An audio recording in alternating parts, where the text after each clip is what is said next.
Yo, yo, yo, this is DPS podcast. That is Damage Per Second podcast, episode 260.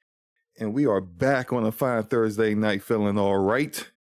I am one of your hosts, SloMoBackSlap, with my co-host, the Battlefield Killer, the Destiny traitor. Yeah, we're gonna say traitor. Yeah, he don't play Destiny no more. He on Battlefield though. He on everybody's neck in Battlefield. Maybe not recently, but he is. When he get up and he get in there, it's over. Gaming Forte. What's up? What's up, Forte? How you doing, man? What's up, though? How you doing, man? It's been a great week, a great weekend. Cold as heck, man. Bro, they weren't lying when they talking about this cold front that was coming through. Bruh. Like, oh my God. It's been so cold. Dude, I barely got everything ready for the show in time. My wife hit me and she's still recovering from surgery. She can't lift anything heavy. She's like, hey, can you go out? Like I went to the store, I got a bunch of stuff, but I didn't get nothing that was like I couldn't carry. She's like, and I hadn't done any prep for the show yet. So like, but she's like, yeah, can you go and just get like all this stuff? And I said, all right, I got you.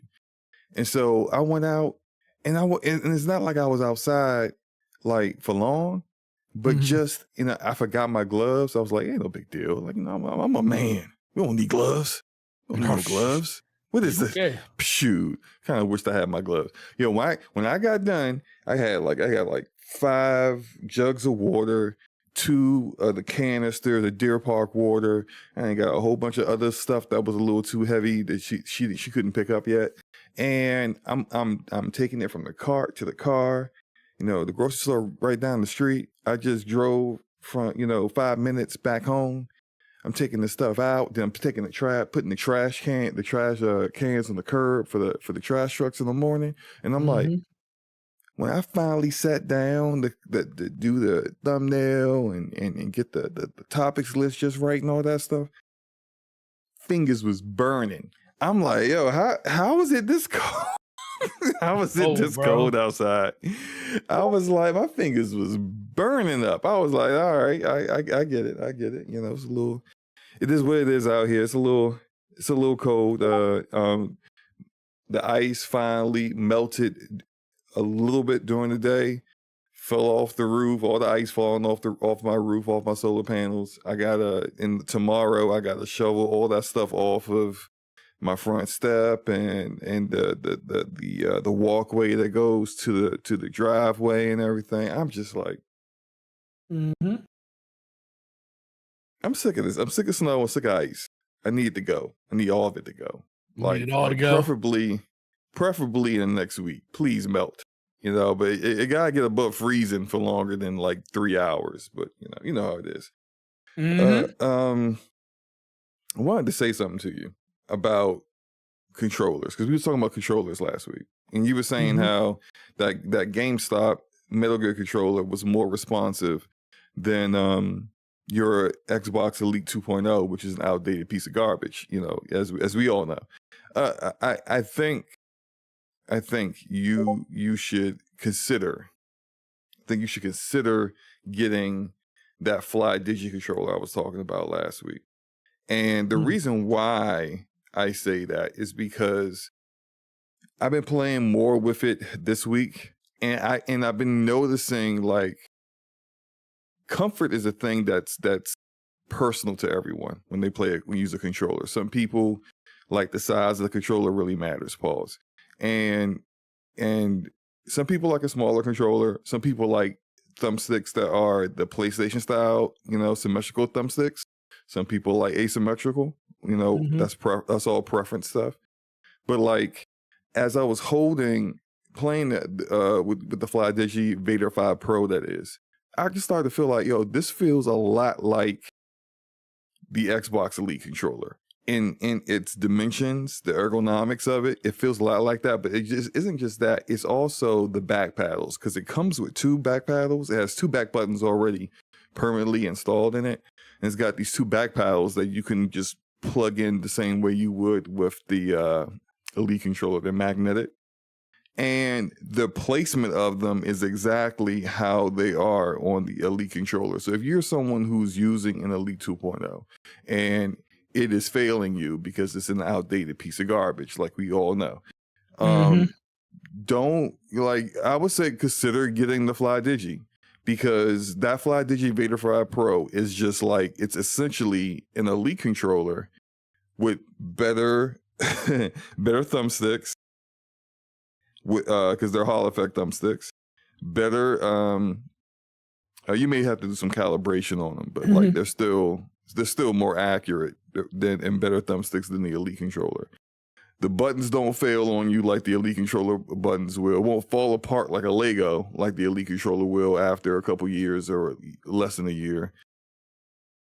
And its polling rate's 1,000. It's 1,000 hertz polling rate. That's 4 times as it's updating itself to your system 4 times as fast as the Elite controller is. And I mean, it's just all around. There's nothing about it that the Elite controller can beat. That said, if you're a dude that's still playing on an Xbox in 2026, just getting literally anything that's third party would be better than like you could get a GameSturt G7 SC that's $30 and you'll be like, wow, this is way better, but it's wired, right? 8-Bit Do's coming out with an Xbox branded controller next month called the 8-Bit Do Ultimate 3E, I think it's called. That one, I think that might, you know, I haven't tested it yet. I don't have it, but that one will probably be the one that would be like the best actual Xbox on a console controller to use. But, you know, Forte, you on PC now. Like, go ahead and get that Fly Digi. You won't. It won't do you wrong, man. It won't do you. Won't do me wrong. I'll look into it. Cool. So what you been playing, man? A little Battlefield, a little more Final Fantasy. How you feeling about Battlefield now? It's been losing a lot of players. I mean, but I think the thing is about Battlefield, I just think the people that are leaving the shine is not there anymore for them no more. The excitement is like they done everything they wanted to do in the game. Oh, they were tourists. Oh, absolutely. Yeah. The people, and it's no different from the people that play Call of Duty, like, and they go try to play other games. It's not a knock. Call of Duty just has a bigger player base of people that are willing to stick with the game than Battlefield does. So yeah, you can poach people for a time, but sooner or later, they're going to go back to what they're super familiar with. And I think that's the biggest thing. Me personally, I still love it. I still enjoy it. I just wish the upgrades were a lot better. They still haven't really solved that part of the game, which I do believe that is part of the reason why a lot of people are like kind of leaving, because it's such a slog to get your weapons to where they are, playing the way that you want to play. Now, if you're one of those people like me and you want to go in and say, hey, I want to super hyper aggressively focus on a weapon to get it leveled up, go into team deathmatch and play on smaller maps where you could get 30, 40 kills in a game. So you could do it. And I see people trying to do the whole bombastic jump into games and be in these huge servers, because that's what Battlefield is. It's about those Battlefield moments, seeing a plane fly overhead and then all of a sudden you snipe the pilot out of it and you just watch it like land into a tank. And, you know, stuff like that does happen. And that's where the adrenaline comes from. That's where the rush comes from. Sniping somebody from 800 meters away with bullet drop and wind direction and stuff, and you being able to pull that shot off. That's really, really cool. But guess what? It's not beneficial to leveling up in the game. So so people are like trying to play it the way that it's intended to be played, but they're not being rewarded on a consistent basis, I feel, in order to do that. Me, like I said, I'll go into team deathmatch and play for a whole day. If I want to get, like, if I need 1,000 kills with this weapon, I'm going to go in team deathmatch and get about 400 of them in like 2 hours. You know, so but you don't see how that's still like, because leveling. No, it's terrible. Still not ideal. It's terrible. It's terrible.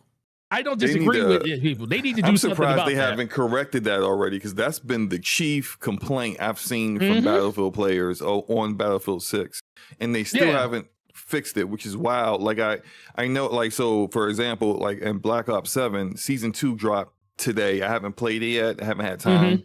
Probably I might jump in there after the podcast, but like I did watch a few content creators talk about some of the changes that they made. And for example, there was an issue with the scout class in Battlefield. I mean, sorry, Black Ops 7, where so scout is supposed to give you the ability to that when you kill someone, you are off all radar. Regardless of score streaks, you're off on all radar for like 5 seconds. Right. The bug that was in the system was that if you killed someone, you stayed off radar for like until you died, which is not the way it was designed. It's supposed to be 5 seconds and that's it. Staying off indefinitely until you die and respawn is not the way that's supposed to work out. And so this was a bug that people figured out in the middle of December. Why did they just get that fixed today? Right. So like that's way too long to have a major aspect of the game not working as intended and people abusing that. And that's just like one example. There are other things that people have found that aren't working as intended that they are aware of, but they still haven't fixed. And so it's wild to me that, like, I know that's a little bit different than the Battlefield 6 issue, but this shouldn't operate like that, where you need like literally 1,000 kills with a gun to get all the attachments. I can understand if you need 1,000 kills with a gun to get all the camos for it, you know, that's fine, you know, but to level the thing up completely to get all your attachments so that you can figure out what works for you, which attachments are going to work for you for how you like to play. You shouldn't need 1,000 kills just to do that. That's unnecessary. And I think it's weird that for these two mainstays, these two big franchises, they seem less agile in fixing these issues than, say, Arc Raiders is. Arc Raiders is way more, I would say, responsive when it comes to this stuff. And I barely played it. I got it on the Jumbotron. I'm barely playing Arc Raiders, but oh yeah, you don't want to Arc Raiders. Yeah, I don't really care about Arc Raiders, but I will give Embark their due on how they've been operating with it. Do you also know that now, like, so if you get caught cheating in Arc Raiders, they'll ban your account on Steam, but then also ban any family accounts that are attached to your account. So you can't jump on like your kid's account, and because your kid has access to your games or someone else has access to your games, then now you're using their account to then continue cheating. Nah. You banned, everyone connected to you banned, your grandchildren are banned. Peace out. And I'm like, thank you. Why is that so difficult? Like, why can't more people do this? Like, and then Call of Duty's out here like, hey, you know, we're now using AI to determine that. Like, yeah, we heard this before, bro. You're gonna stop cheaters for like 3 days tops. Their cheat programs are going to get updates to deal with whatever you're doing. And they're gonna be cheating all over again, yet again. It's just I don't know. I would love for these other developers to get with the program. You know, be a bit more aggressive. Go ahead. So let's talk about Arc Raiders. Remember I told you I refused to ever play that game? You played it, didn't you? Not yet, but it's about to happen. It's about to happen. So well, we need to so we need to make that happen, man. So I told you I never watched outside of the announcement trailer for that game. I've never watched the video. I never watched the review. I never watched the stream. I couldn't tell you what the heck was going on in Arc Raiders since the day that they announced it, because I told myself, I was like, Forte, this is going to be a game that you're going to know life. So if you don't want to fall back victim, don't even entertain it. So I done nothing since that game's come out. Looked at nothing. One of my best friends, shout out to CDN the Third. He's a big streamer on Twitch. He used to be, I met him during original Xbox when we used to be in a clan called the Infamous Fan. We used to run BattleNet and stuff like that, and clan battles and stuff. And we were super competitive on Graw. So I'd known him since 2000 and freaking 2-3. And he's always streamed, but I'd never really go to Twitch anymore. But he just recently started like dual streaming on YouTube. And I just happened to catch one of his streams. I was like, oh, shoot, CDN's playing. I completely forgot that he streams. And he was playing Arc Raiders. And so I just tuned in, started to see what the homie was doing, say, what's up, bro? How you doing? This and that, blah, blah, blah. He got his little Muppet character up there because he has a Muppet for him as a picture, as a video cam. It's crazy how creative and consistent he is. And I'm talking to him and I'm watching him play Arc Raiders. I didn't realize the level of grief that you can do in this game. I'm watching this game. I'm looking at this stream and I'm like, bro, you up here having personal conversations with people that's in proximity to you, talking about, bro, this and that, blah, blah, blah. Like, it is like super, like, it's very intimate. And I'm like, bro, this looks fire, bro. I was like, bro, when I tell you, I was like floored. Yeah, this was yesterday, by the way. I've never looked at anything since the day they announced Arc Raiders. Just watching him stream for 2 hours got my blood boiling, and I was like, bro, I have to jump into this game. I'm just watching like him telling people like, yo, bro, he shot me. He's like down. He's like, dog, pick me up, pick me up. He shot at me. All I'm trying to do is complete a quest. And all these dudes just come out and start killing the dude that took him down. And they picked him up. And he made a short out of it, said, I can't believe this worked. And I'm watching the video and I was like, bro, this is how Arc Raiders is. This is what I've been missing, bro. So I'm going to have to buy this game. You didn't know that? No, dude, I'm telling you, I looked at nothing you don't for pay this attention game. To anything, man. You don't pay attention to anything, man. SloMo, it's not that I don't pay attention. I just don't I don't look at nothing that I ain't interested in. Like, SloMo, when I we talked about this. At least I talked about this on the show. Like I said, like this is like it's like it has a lot of elements of the Dark Zone. Everyone knows what the Dark Zone is like. I know what the Dark Zone is like, but this is better than the Dark Zone. I don't know about that. I think this is just. I mean, I haven't played it, so I can't tell you. But it's.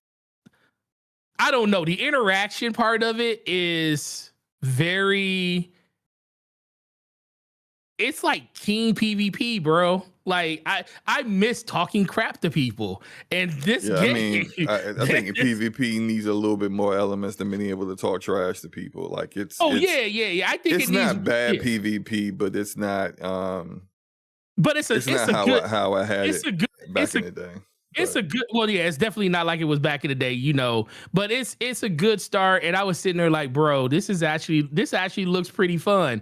So like, I'm gonna definitely, it's like $30 or $40 or something like that. It's 40. It's 40. So at some point I'm just gonna jump in and buy this game. Cause I was like, I'm interested now because but see, that's the thing. Addict tried to tell me about it. Addict's been talking about it. And anytime people talk about Arc Raiders, I kind of just tune out because I just ain't interested. I just don't care. But, you know, I just happen to like jump in the stream and to say hi to one of my boys. And then all of a sudden he was playing it. And I was like, oh, shoot. And I'm just paying attention. And I'm like, oh, shoot, bro. God dang, this game gonna get me. But we're going to have to jump into that, man. Yeah, we're gonna jump into that. That's all I'm gonna say. You gonna probably be my first. I can't jump in there by myself because I've been watching people play it by themselves, and it ain't a fun time. It ain't a fun It's time. not. It's not. It is really not fun by itself. Which is like for me. That's typically for me. If I can't play it, if I feel like if I don't feel like I'm having fun playing it solo, then I don't really like dedicate too much time to it unless I got other people to play with. So that's why I haven't really played too much Arc Raiders, because by myself I'm barely staying awake. But this is why I gravitate to some other games, and even like another Embark game, The Finals. I reinstalled that, and I've been having fun with that because I can play that solo, and I don't need a team to kind of make sure it's fun or whatever. But it is what it is. But we can get into that. For myself, what have I been playing? This is gonna throw you for a loop. I reinstalled Rogue Company. Just Lord, wanted to see if it was still it popped up in my radar, and I wanted to see if it was still abysmal with the servers as it was when I uninstalled it. And to my surprise, that like I actually was able to complete matches. I only did a few matches, but I was able to complete a few matches, and it's like riding a bike. Like the first match, I wasn't that good because I couldn't remember. The muscle memory was gone on how to move and shoot and. But like after like the second match, it was like riding a bike, man. I was back to murdering everybody in the lobby. It was fun.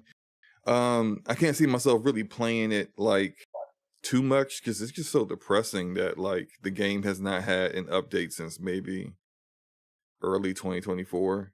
Like it's never going to get another update. It's dead. It's a dead game. Hi-Rez does not care.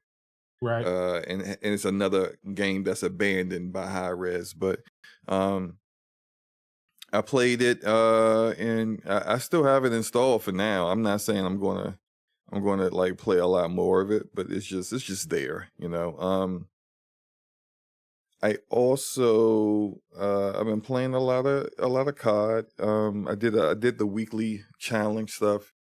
That's typically a lot of the stuff. The reason why I play is right now, after completing the battle pass, was to complete the challenges that will pop up, which were pretty interesting. You get like some attachments or a blueprint or whatever that is not accessible otherwise outside of doing the challenge. But I'm looking more forward to what season 2 offers with the battle pass, and what else, what other collaborations they might be doing. But Ransom Division 1 Survival, I'm so out of practice on that. Like I am terrible. I'm trying to get myself back into the mode where I was like extracting every run, but I'm really bad. Like I'm making bad decisions. I'm ended up freezing to death because I'm not getting hitting the right spots for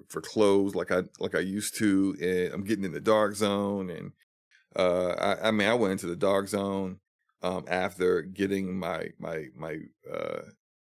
filter created, and I went in there and I made the dumbest decisions trying to take on the work. Like I needed better weapons, but in order to get better weapons, I needed to kill some stronger enemies, and then like I just end up aggroing like every enemy within 2 blocks towards me, and it's just like in survival, it's just, you don't want that. So I was dead within seconds, and it was just stupid decision making on my part. But I'll get better at it. But other than that, like I really haven't been playing anything new. There are games that I need to finish, like Demon School, Unicorn Overlord, RPGs that have been on my docket to play for a minute, and I don't know what it is. Just right now, I just don't feel like playing them. It's not because they're bad games. Clearly not the case. It's just I'm not in the mood for it, Yeah, so but I do, after watching some of the direct today, feel a little bit better. I feel a little like I was excited from what I saw. So like of course we'll get into that later because that's the topic for later. But yeah, are you ready to do these rapid fire topics, man? Let's go. Alrighty. Oh, really?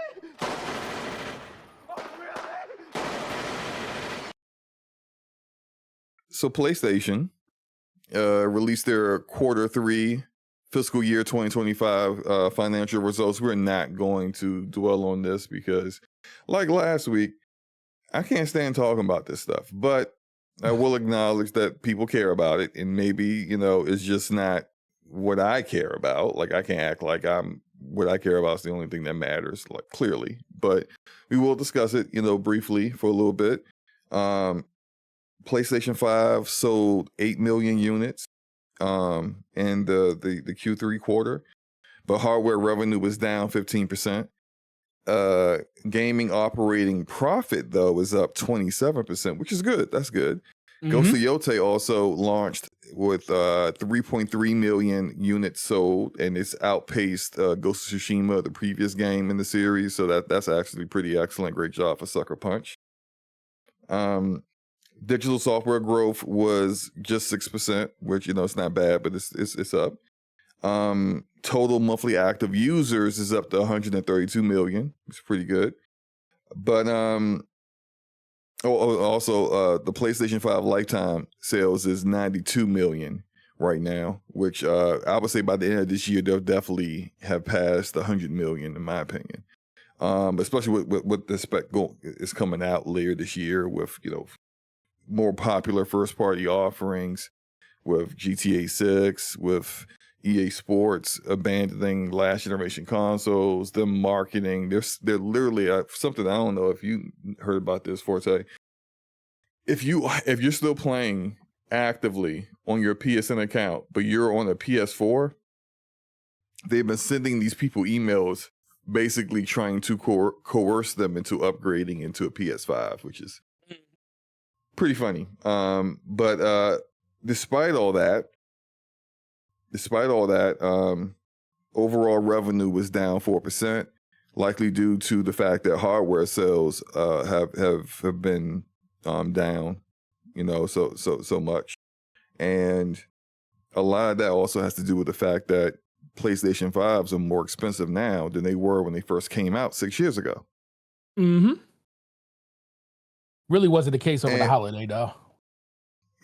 Well, so it was cheaper over the holiday, but people still didn't buy it. Sure was. It was they did a digital Fortnite. They did two bundles. They did a Fortnite bundles for a physical disc and one for a digital. The digital one was $350 and the disc one was $449. Oh wow. And no one, okay, now I'm gonna say no one bought it. 8 million people bought it, but that's still down from where they were in 2024, where they had more people buying it. So despite all that, Sony has raised their fiscal year sales and profit targets, which is an indication that they expect things to turn up a bit this year compared to last year. I would still say that, though, we're at a very interesting time period in the gaming industry where I mean, we know RAM prices are what they are, and we're going to talk a little bit more about that in a few minutes, because the next topic is about that in particular too. But the pricing of technology is not going down over time as it used to, and so, and then you add that into the fact that, like, the economy's not doing great. We have record levels of, like, and this is just in the United States. So clearly, like, these numbers are for the entire world, but in the United States itself, we've got really, really high levels of unemployment right now. We've got some major issues with the economy that are not being rectified by smart people, in my opinion, right now.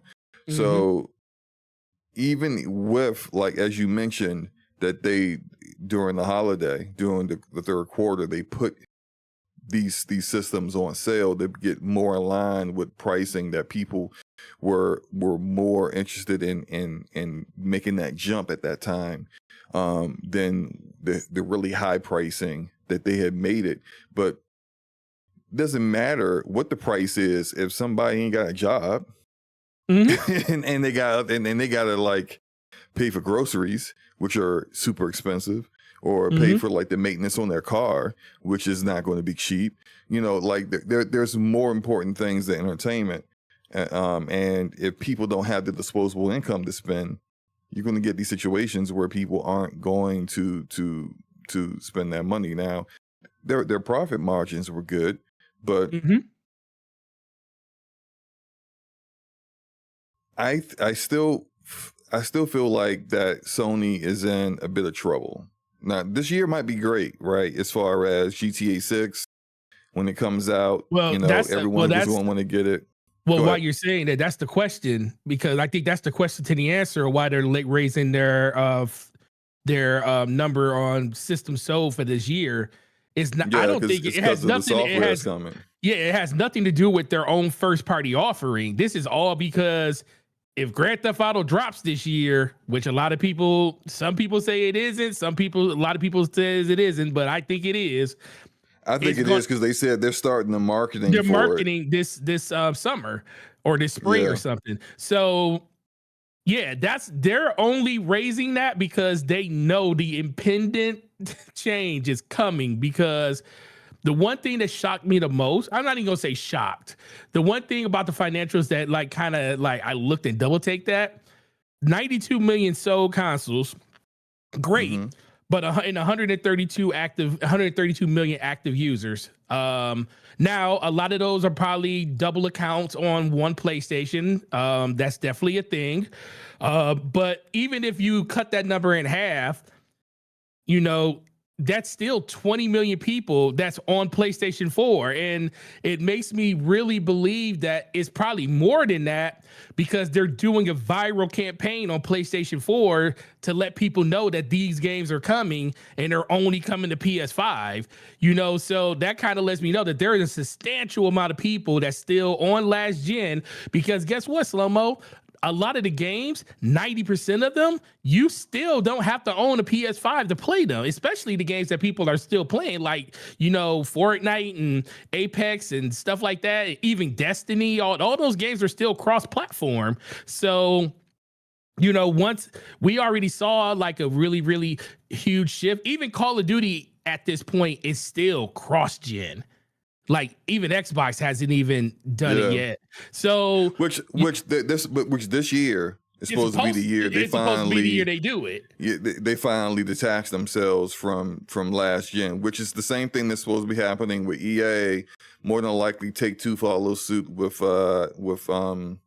NBA 2K. This is why this might be the year for real, like where even Xbox might need this, maybe push a few more hardware units out there than with the Xbox Series than before, because especially with the Series S, the people who still on last gen are not people who care about the latest and greatest. They don't care about having the highest fidelity possible on a console. They just want whatever they can get at the cheapest price to play the games that they want to play. And this is why you created the Xbox Series S in the first place. You created this device for those kind of people. This would be the perfect opportunity for you to kind of gather some more of those people, into that ecosystem. But again, like Microsoft actually has to care about hardware in order to get that done, and instead of just handing those people over to PlayStation, potentially PlayStation or a Switch too, because because these games are starting to come to the Switch too as well, and that would be then at the time the cheapest option for it, even though the fact that Series S would be around the same price range. I don't know the exact numbers. You probably know them. Who knew that when you complain about revenue? Shout out to Microsoft complaining about their revenue not being where they want it to be. Who knew when you complained about revenue that the irony in that, the irony and them actually saying that, we want revenue to be better, because they just automatically assume that just because they're putting their games in other places that the revenue is going to be better. They keep forgetting. And this lets me know that the people, and I know this is a Sony topic, but it kind of mirrors what's going on with Xbox. It kind of reminds me, or makes you remember, that there are old people Not the new kids on the block like Nintendo got now when it comes to like their new leadership and everything and getting younger and everything. And PlayStation's kind of still in the same situation that Xbox is with the old leadership and stuff. The only difference is they're the premier platform when it comes to like older gaming and stuff and like teen and up. So they kind of get a pass being the way that they are because they're like the default option now because Xbox bowed out. But the thing that this really just speaks to is they talk about revenue and how they want revenue to be better and how they want, more people to be in their services and stuff. But SloMo, when you are a platform holder and you sell systems to people to come and, buy games on and play, do you make more money off of your games or do you make more money off of the fact that all of these people that are on your platform are playing other games, buying DLC on there, and that all goes, and that extra 30% goes what? To your bottom line and your revenue. So I just think they forgot that, like, they thought that, it's a magic pill. We're going to save money on all this hardware and not do all this R&D and not do all of these different things. And we're going to make games available in more places. But you're actually losing more money because yes, people are still buying the games on your, well, actually they're really not because they're paying for a subscription that a lot of people still to this day haven't even paid for. Like, bro, I've been on Game Pass since 2017 and I have not put I take that back. I have spent $80 of my own money into Xbox Game Pass over 7 years. That's literally the amount of money I have invested. And you know how many people are like me? You know how many people went out there and did the dollar deal and upgraded 3 years of Xbox Live, and every time it gets ready to run out all the way back to 2017, they just kept doing that, and their entry point into the last almost 9 years of Xbox Game Pass have been like less than $200. That's the kind of beginning part. Then you sever the fact that you want games to be everywhere. You keep forgetting that, well, your games are a vehicle to bring people to your ecosystem. And then they end up not just buying your games, they buy other games there. They buy DLC over there. Then guess what? That helps your revenue go up because you're getting that 30% of the pie that nobody else is getting outside of your own platform. So it's really weird hearing these different conversations. Like you said, Sony and what's going on with them, they understand the assignment. The question is, they're being propped up massively by third party. They did have really good first party sales over the course of the third quarter, 13.5 million copies of their own games sold, which is a great number to see, headlined by Ghost of Yotai. That's amazing. But, I also think that being a person that's been looking at the industry from a different lens, because I haven't bought a lot of games recently, because I put more money into other things. I just think a lot of people, like older gamers and stuff, are kind of to the point where if it's not something that they're interested in, they just they don't mind just sitting back and waiting or doing something else or participating in something else, because there's so many other things that could kind of take your time away than ever before. Even if you're not gaming, you could be doing this, you could be streaming, you could be just chatting on YouTube and stuff and making videos. It's a whole bunch of different things you can do to still kind of be engaged in content, like with just games in general. So I just think at this point, it's like this day and age where, like you said, people don't have the funds. Or I take that back. Not that they don't have the funds. They're distributing their funds in different places because gaming is not as approachable as it used to be with the price of the way that things are now. We're going to talk about, RAM prices and stuff, like you said, in the next topic. But it's very, very scary to see where we are compared to where we were not even 5 years ago, where, you wouldn't even think of a moment where, gaming wasn't going to be on this high tier. And it was like the number one type of media that people were participating in, because COVID really gave people this false sense of security that it was going to continue to always go up. And as of right now, you're seeing a really big retraction across all the gaming. And it starts because prices are so high, game prices are through the roof. Most of the games that people are playing, there's really no real innovation anymore outside, like when it comes to the third party, when it comes to like, not even third party, when it comes to like the bigger games anymore. Everybody's trying to play it safe because they said if we're going to spend $300 million to make a game, we got to make sure it hits, and we got to make sure that we, go with the tried and true formula versus games that can spend 20 to 30 million. They are willing to take chances, and guess what? They are actually rewarded for doing that. So it's really interesting to see exactly where we are when it comes to this. The biggest thing for me, I just want to know, like, over the last three or 4 months, what has your thoughts on just in general, where just your appetite to pick up just any game and just play it outside of a game that you were super excited for? Because there used to be a time you used to just pick up a game and just try it because you're a gamer. Where are you at now when it comes to just gaming in general and like just willing to pick up any game and just play it? Okay, so I understand some of that, because like I feel that as well. Like, I'm not, there's certain genres of games, or if it's like a multiplayer experience, I'm willing to give it a shot. But like, I'm a little less willing to just spend money on games that look interesting. I need a little bit more than look interesting. I need to see extensive amounts of gameplay of it. I know what I like. I'm 45 years old now.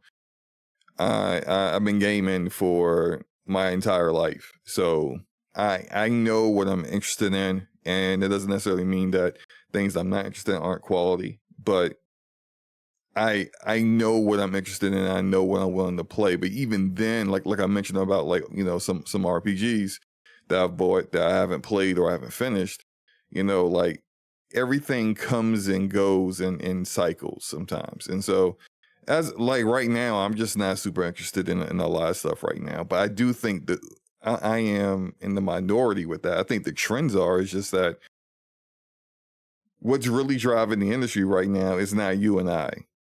We are now a minority in gaming. If you look at like how, like when we were the majority gamers in the consumer in the industry, you're talking like 2 decades ago. You're talking Xbox 360. You're talking PS3. You're talking original Xbox, PlayStation 2. In those time periods, like the kind of games that people were interested in, a lot of these kids ain't interested in these games no more. What's really driving the industry right now and all this massive revenue that everyone's chasing are the kind of games that we see people in this community basically poo-poo. They put those games down. Fortnite makes so much money. Fortnite is number one game on every platform except for PC. Yeah, except for PC. But all the consoles, yeah, it's Fortnite. But do we see anybody in this gaming community, not just like people like in the DPS, sharpshooters in the chat, or anyone else, but like I'm talking about on social media, do you see anyone talk about, oh my God, the next Fortnite season? Oh my, it's so amazing. No one says that. They're not playing that game, but yet somehow it's number one. It's because the people who don't care to have a voice in every gaming topic under the sun, those people far outnumber the people that do. And so all the loudmouths that talk about what gamers really want they just talk about what they really want. The majority of gamers who are playing these games out here, they in Call of Duty. Not so much lately, if you look at the numbers, but Call of Duty, Fortnite, and freaking Roblox. Mm-hmm. which Roblox can't stop certain PDF files from taking over the platform. But you see what I'm saying? It's just everything that's happening right now is the pursuit of getting those kind of gamers who, if your game's not free, a significant number of them are no longer interested. Right. If your game doesn't have cool looking characters, it doesn't matter what the gameplay looks like, it's dismissed. Yep. Or they don't have a collaboration with Marvel or DC or whatever. It's done. No one cares. If it's not collaborating with freaking K-pop demon hunters, it's a wrap for you, cousin. It's just like if you're not doing these things, what are you doing? You're wasting your time making a game that you're gonna get some people involved in, but as far as getting into that pantheon of like the biggest games in the world and staying there and being able to fund all your other operations, all the expenses for all the other games that you creative games that you want to make, nah, you're not getting that until you hit that zeitgeist, and in order to do that, it's not really what a lot of the people that we talk to are interested in. Just real talk. It is what it is. You ready to do this next one? Yeah, I'm ready. Yeah, you were spitting on that one. All right. So we're gonna really. This is all. So shout out to Arcade in the chat. I'm gonna add a little extra to this topic. There was something that You gonna add some sauce to it? Well, I didn't even mean to hit the bumper at that time. But yeah, there's a little something that I remember seeing, but I forgot to add to our list of topics, but I'll do it now. But so the first part of this is Valve's Steam Machine is being delayed, which is weird because they never gave us an actual date, but it was supposed to be early 2026, which is literally right now was early 2026. So it should have been coming out now. I would say Valve really is kind of dropping the ball on the communication with this device, because they're not just now saying that it's going to be released somewhere in the first half of 2026 instead of early 2026. And and me personally, I only feel like they even said this because of something else that we're going to discuss later with AMD CEO Lisa Su, what Lisa Su has said. So like, we'll get into that later, but that basically the reason why it's being slightly delayed is because they are attempting to mitigate RAM prices with this crisis with RAMs going on. And there's just like, I don't know what how long you intend on waiting. You are not going to like get those prices in line in the next 3 or 4 months. So you might as well just go ahead and do what you gotta do. But like, again, it kind of goes to the fact that this thing is not going to be priced like a console, like people, like I tried to tell people for months now, ever since this thing has been announced. Forte, what are your thoughts about that? And then we can get into the second part about this.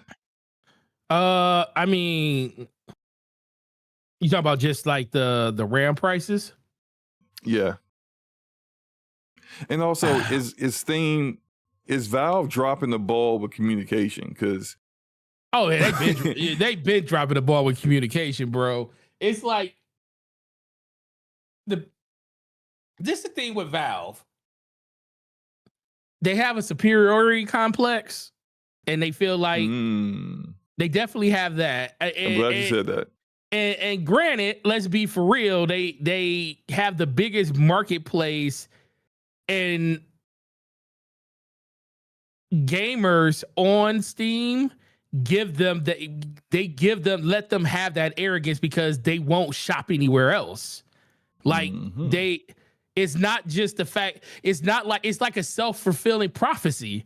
It's like if you're literally actively out here boycotting others' launchers and because games are other places other than just your launcher, when all you have to do is just install it. You don't even have to go buy anything. You just have to install a separate launcher.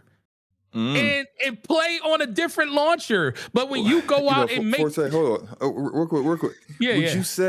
Would you say people who have this mentality are fanboys? Oh, absolutely. These same people seem to be so aggressive towards fanboys, console fanboys. You know, they act like, oh, you Xbox fanboys are terrible. Oh, you PlayStation ponies are terrible. But then they seem to act the same exact way about storefronts. It don't even cost you anything to install GOG, but you won't do it because it's not Steam. It's not Steam. It's like, what, bro? I'm looking at. I have a shortcut folder on my desktop for all my launchers. Literally, I'm looking at it. It has GOG, it has Battle.net, it has Steam, it has Epic, it has EA, it has Uplay. I have every launcher in one folder. And guess what? Now I'm looking at the size of this folder. Guess how big the folder is. The folder is literally less than a gig and a half to install, just to have the launchers on my console, on my PC. And all I gotta do is double tap it. And this is the funny thing. People, when you play on Steam, when you launch Battlefield through Steam, guess what? It also launches freaking EA Play. So it launches EA Play. Remember when the Steam fanboys made such a big deal about Helldivers 2 and needing to sign up for PSN for that? Why would I sign up for PSN? I'm playing the Steam. Why? Okay, but then you have all these other games that I know you play because I've seen your timeline and I see that you play these games, and all these other games literally are launching Ubisoft launcher, EA Play launcher. You have to sign into those launchers in order to actually sign into your account to play those games, but you weren't complaining then. Yeah, so it's funny. Yeah, it is funny. It's super funny. But get back on topic though. But getting back on topic. So I don't blame, Steam, and I don't Gabe Newell for being the way that he is when it comes to this, because the majority of the Steam player base allows this to happen because of the way they act. They make it seem like they are the epitome of everything, so they can't do no wrong. But in general, ultimately what it comes down to is they could do whatever they want to do. And that's for real. Like if they want to put a price out there and say this thing is going to be $1,000, guess what? They did that with the Index. They only sold that thing. That thing never sold anywhere but their storefront. Guess what? Steam and this won't either. This won't either. It's only going to sell on their storefront. Only going to sell on their storefront. The Steam Deck, outside of being for a very short period of time getting a used one and buying it from GameStop, that only place you could buy that thing brand new was Steam. So, what do you think is going to happen? RAM prices being through the roof? Oh, I'm sorry. You want to be able to subsidize that price a little bit. You want to be able to go to like a Best Buy and buy it and get a version where you can just get the lowest end version and you can upgrade the RAM and stuff yourself later today because of all of the different the modularity of it. Too bad you ain't gonna be able to do that because you gave Steam all the power and you told them that I only want to buy from Steam. So I don't feel bad for nobody when they come out and say what the price of this thing is really, truly going to be. And the fact that we know we are in a hardware shortage, things cost a heck of a lot more than they cost not even 6 months ago. I want to upgrade my PC so bad. I do. I am itching. I don't even have to. It's just about that time. I've been sitting on the same CPU for the last 7 years. It is perfectly fine. There is nothing wrong with it, but I want to upgrade because I want to get my PC back from my daughter. But I am not about to mortgage. I am not about to mortgage the farm because I'm on AM4. I got to go to AM5. Even if I go to Intel, because I'm going to stay AMD. Man. But even if I went Intel, I still got to upgrade everything because my RAM is incompatible. That DDR5 RAM, man, you're gonna have to rob. You have to plan a heist in order to get one of those. And guess what? I'm not going down. I'm not going to 60. Like I got 32 gigs of RAM of DDR4. I'm not going down. I'm going to at least get 32 gigs of DDR5. But I'm not about to mortgage a freaking PlayStation 5 to do it. PlayStation 5 Pro. Not doing that. That's not happening. So I will just sit here and deal with the fact that my PC still runs better than 90% of other people's stuff out here. And I just tell my daughter, like, guess what? You get a free pass to keep playing Resident Evil 4 on my PC, and I barely get a chance to play on it because she's always on it before I can get to it. But it is what it is. But this is literally a self-fulfilling prophecy. Like people complaining about Steam is, I saw some people in the chat say, Gabe trying to cut Steam off at the knees. No, Gabe is doing what the gamers allow him to do. They bow at the altar of Steam, and guess what? When they come out with these prices and they tell you due to the price and limitations of some of the parts that we're using, we have to have a premium price on this product. Guess what you're going to say? Okay. Yes, that's what's gonna happen. So that's how I feel about it. What you gonna do? Buy the game on the Epic Game Store? Yeah, exactly. So you either gonna buy the Steam machine or you gonna do the smart thing, just upgrade the PC that you got. Because guess what? None of y'all really need a Steam machine. But if you want that console, remember SloMo, that console-like experience, being able to take a small form factor and hook it up to your TV and feel like you got a easier navigation and input to be able to play your games the way you usually play them on console. But guess what? You gonna pay for it. You gonna pay for it. But you can probably spend $200 to $400 less and take the broken down PC that you got in your house right now and upgrade it for like $500 or $600 and be better than what that Steam machine can basically do already right now. But guess what? Steam is going to tell y'all that this is what it is and this is how it has to be, and all y'all gonna do is fall in line. And I'm not talking about the people. I'm just speaking in general, not the sharpshooters in the chat. Y'all smarter than that.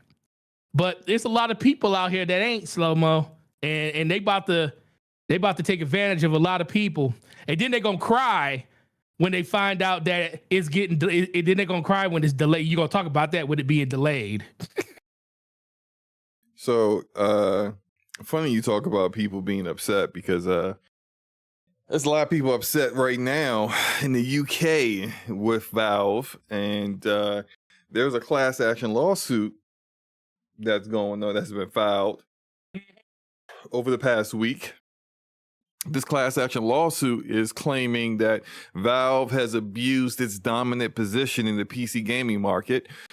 They have been imposing platform parity clauses that prevent developers from offering better terms, like lower prices on rival stores like Epic Game Store. Interesting.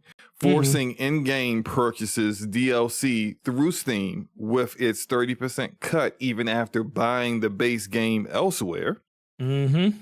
Found that interesting. And charging excessive 30% commissions passed on as higher prices to consumers. And so with all this, they are seeking damages of like $900 million against the Valve Corporation. Jesus and Epic Christ. Game Store, Epic CEO Tim Sweeney, of course he had to add his 2 cents in here, right? He immediately jumped in on Twitter and said, that, hey, it's like a car dealership demanding 30% of your gas prices. I don't know if that analogy quite works, but Tim Sweeney will never miss an opportunity to take a shot at Steam. But very, very interesting lawsuit. We'll see. We'll kind of like monitor how that goes and how that plays out. But whose fault is that, though, SloMo? Oh, it's the fanboys' fault because they Yeah. refuse to spend their money anywhere else. So how you gonna tell Steam? How you gonna go after Steam and try to sue Steam for not having practices that allow for parity across all platforms and lower prices and matching, deals that developers get from other places when their fanboys are out here actively rooting against it by saying we don't buy games nowhere but Steam. And we're not, and it's the thing, we were talking about a small minority of people that would be easy to kind of navigate around. It is a well-known, the fact that it is a well-known fact that most people that play on Steam, not just 10% of it, most people do not want their games on any other launcher other than Steam. That is a known fact. So how can you say it is Steam's fault? How can you say it is Gabe's fault that his player base doesn't want parity because they don't want to buy their stuff anywhere else? You are right that the reason why Valve acts that way is because the fanboys allow it. That doesn't mean they have to keep doing it, but exactly, which is the reason why the lawsuit is what it is. Because Valve, just because you got some suckers, doesn't mean that you have to abuse said suckers, because you have the choice to choose to operate your business however you see fit. Now, the claims are the claims. Doesn't mean that they're some of the stuff about them imposing 30% cut on DLC that's not even on the platform. I wasn't aware that was the case. I can understand to say it's a free game that you installed on, you initially installed on, say, I don't know, Xbox, but it's also on PC. Ramon Terrell said he's fried. What happened, Ramon? Why you fried, bro? I need to know. Tell us in the chat. And then you install it on Steam, and then I don't know. I need to see more details on exactly how that they're trying to impose that, because it's very reminiscent of what PlayStation was doing when it came to crossplay. They weren't going to allow a game to be crossplay with the PlayStation gamers unless they were getting a cut of the sales for DLC or microtransactions on other platforms. And if you had to basically play ball with them in order to get that crossplay going, which some companies did. And then we had Take-Two and Gearbox for Borderlands 3. I think that was hell no, we ain't doing that. It's just we just won't be crossplay with PlayStation. They can figure that out themselves. But I think we'll probably have to see more how this plays out when the whether it gets settled out of court, or whether it actually goes to trial and we see what's going on with it. We'll have to find out more in the future. But I thought that was pretty interesting. Yeah. Regardless, Valve is. I don't think Valve's going to have a great year this year. I don't think things are going to play out the way they thought it would. Yeah, but I don't either. We'll see. You ready for the next topic? Absolutely. Oh, really?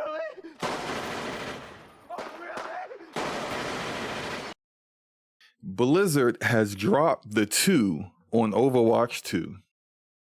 And then the game is just called Overwatch. Should have never added the original 2 in the first place. Exactly.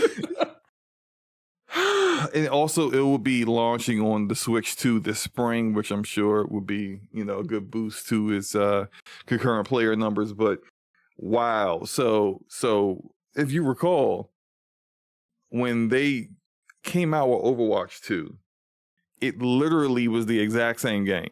It had zero visual improvement from the original Overwatch. They added the content they added from 1 to 2 was less than what you would get from a new season in a live service game. The only major difference was that they added a battle pass and they made the game free. So they transitioned it from a pay to play game to a free to play game with a battle pass, and kind of made it something that's a bit more conducive for ongoing content sake. But all the promises of a PvE mode and all that other stuff, that they definitely within 6 months showed that they really didn't mean any of that. That stuff was coming. And so now we're back to, and I think they've added some other things. I haven't played attention to Overwatch in a while. I think they added a third person mode as well. Someone who still plays the game, who's maybe listening, may actually be able to determine that to be true or not, or at least that they're working on one. But it just seems to me, even though they still have somewhat of a player base, but I feel like Marvel Rivals definitely ate into a lot of the amount of players they used to have playing the game all the time. It just seems very, very interesting that here we are and they're just Overwatch again, like just wasting everyone's time with the whole 2 and all the other nonsense. What are your thoughts about that, man? As soon as I saw this, I was like, why did you do it in the first place? It's like, it was like when we saw it, we was like, it's literally the same game, the same skins, everything. And granted, I wish Call of Duty did something like that where you kept everything and they don't. So the fact that you were still able to, and for a while, I remember it was kind of broken where a lot of your stuff didn't transfer. There was like lost skins and stuff, but they did rectify that. But in general, it was like, I used to play a lot of Overwatch, and when they did that, I've never booted up Overwatch 2 ever, because it just wasn't what was different. Like, the characters were the same. I mean, they did add some new characters later on, but it was just something that I was like, I played it for a few weeks, and I was a little, I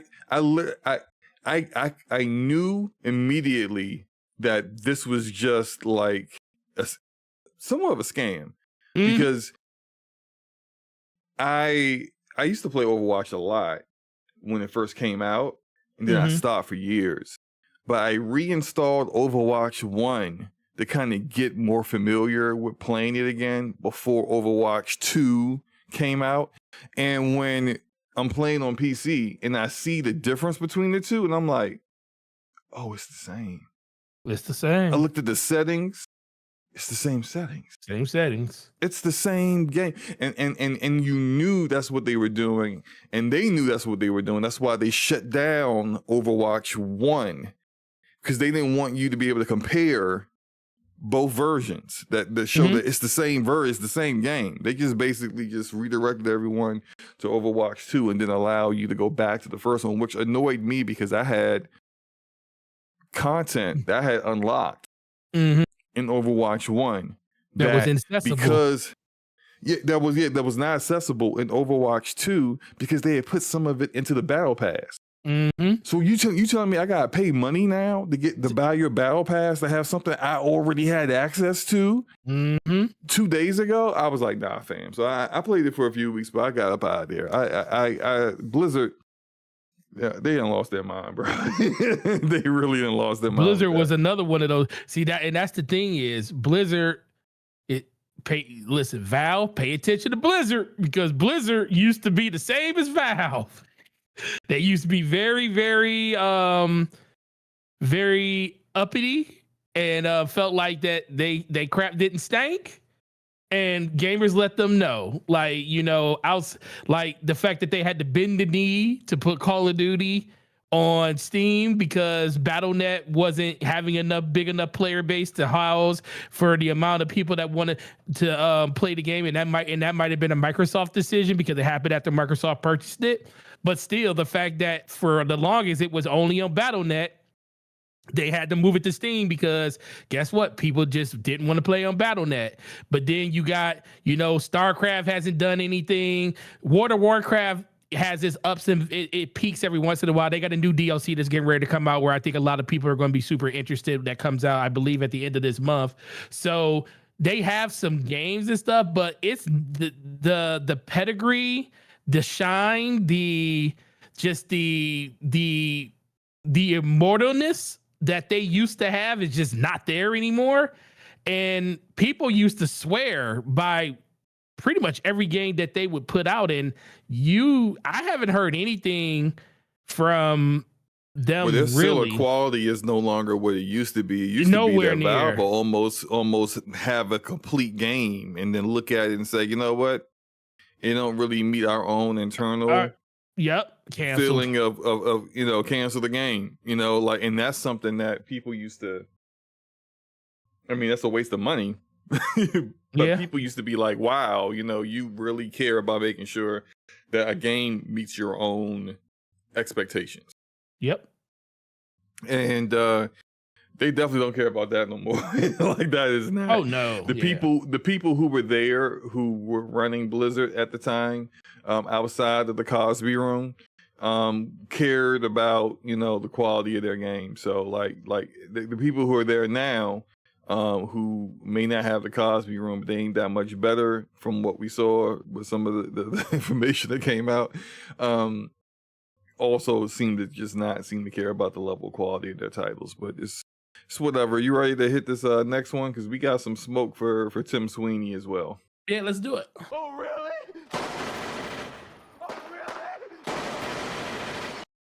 So an Epic Games Store executive admitted that their launcher sucks. so to really, those Steam fanboys, those Steam glizzy guzzlers are definitely doing the I told you so right now, because to quote this executive, let's call it what it is. It's really slow. It makes calls to our back-end services to refresh every time you click around, and depending on your connection, you'll have to wait a couple of seconds. They also said to create a better social experience for players, we're creating community spaces in the Epic Games Store and enhancing cross-platform text chat with features like avatars, player profiles, and private messaging. Essentially everything that Steam had already done. And part of the reasons that people said they didn't want to rock with Epic Games Store is because they didn't have those things what Steam did. So it's funny that years later, after I don't know how much it costs to implement all these things, but it had to cost less than the amount of money they spent getting free games into the platform. Because I've seen some of the leaks of some of how much they paid these developers up front.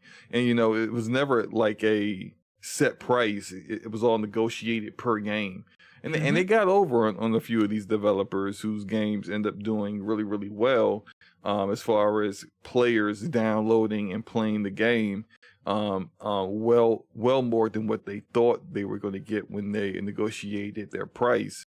But then there were far more games where Epic shelled out a ton of money only to get barely anybody to install it.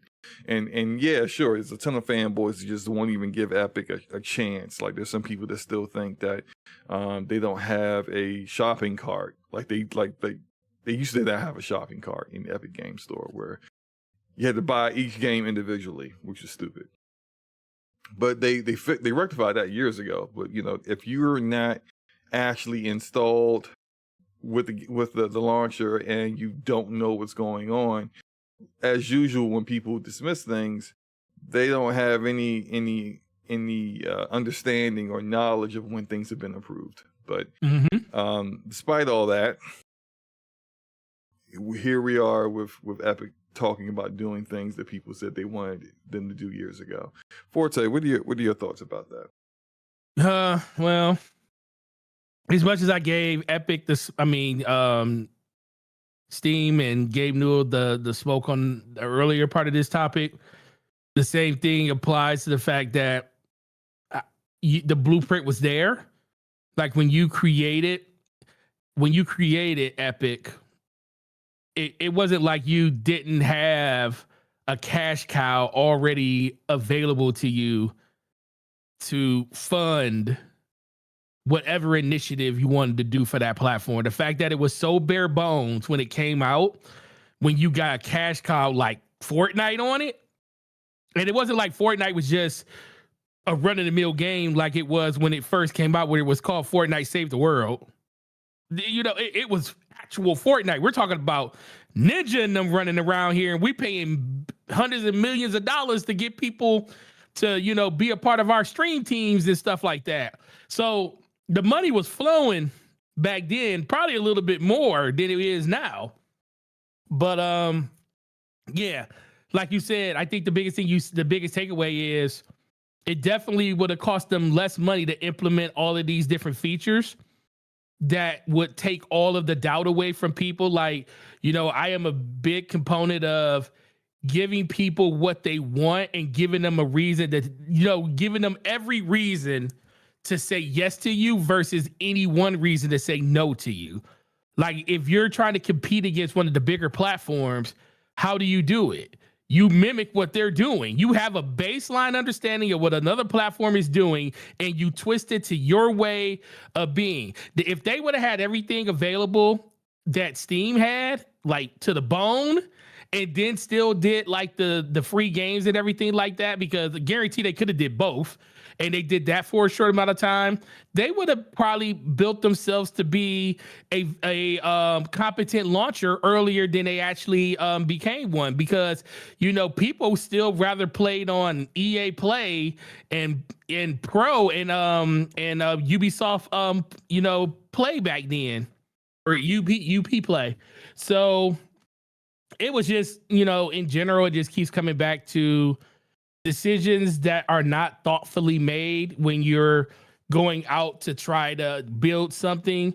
Now, let's be for real, they still succeeded. It's not like they failed or anything, but is that only because Fortnite is only playable on that Game platform? Store, that's about to say, which is no longer the case. Which is no longer, because now they have allowed it to be playable on the Xbox Store, which exactly has less of a market space than Epic Game Store does. But regardless, you don't have that exclusive argument anymore for right. Fortnite, and Fortnite was the only reason why your launcher was even around for all these years to begin with. So I do think now that that's now no longer the case. People who go to the Xbox PC app to get Fortnite, that you need to kind of step your game up in regards to like actually having a store that isn't like completely outclassed by the previous storefront.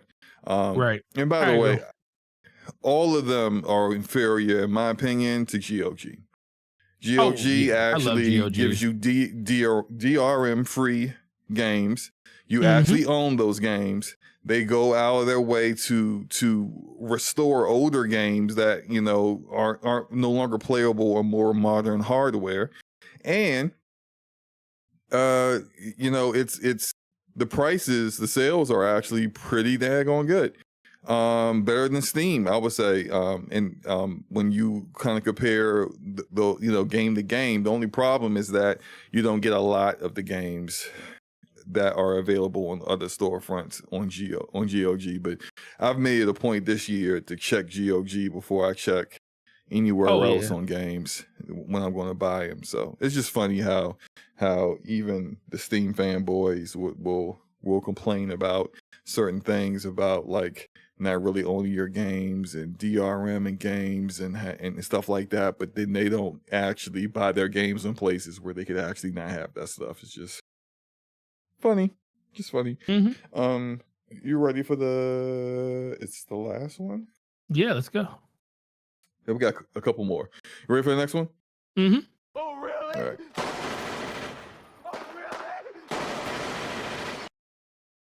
AMD's CEO Lisa Su reveals what we already know about Valve's hardware, which is that it's going to be just the first half of 2026 and that early 2026, but also that Microsoft's next generation Xbox, which is like a hybrid PC basically, is progressing to release in 2027. Forte, your thoughts on this? When did you say 2027? Yeah. Did they give a window, or did you say 2027? No, she just said 2027. I don't know how I feel about that. What is her position now? Lisa Su's the CEO. Yeah, Yeah, that's right. She is. Like, what is her position? The highest you could get in the company is where her position is. That's right. She is the. Hey, she could be. That would have been. You know, the funny thing is, if you would have said Jensen, I probably would have said the same thing. I was like, what's Jensen's position? Just the opposite of Lisa Sue. Oh, man, that's right. I forgot that Lisa Sue was the freaking CEO of the company. That's because she's not as well. No, she's out there. She talks a lot. I mean, honestly, it sucks. 2027, bro. That's a whole year from now. We just got into 2026, SloMo. I've been saying that was going to be the case for like a year now. Yeah, I've been saying there were people out here that was like, hey, you know, it's coming out in 2026, guaranteed 2026, and I'm just like, nah. No, well, they never. That's the thing. They never. But see, when you have a cup, see, and I felt the same way. I guess it's just more of when they say it and you hear it, it's like it registers more for you versus it's like always that outside hope that it's going to come. It's going to come even if they never tell you it was coming in the first place. You're just under the assumption that it was going to come. Like.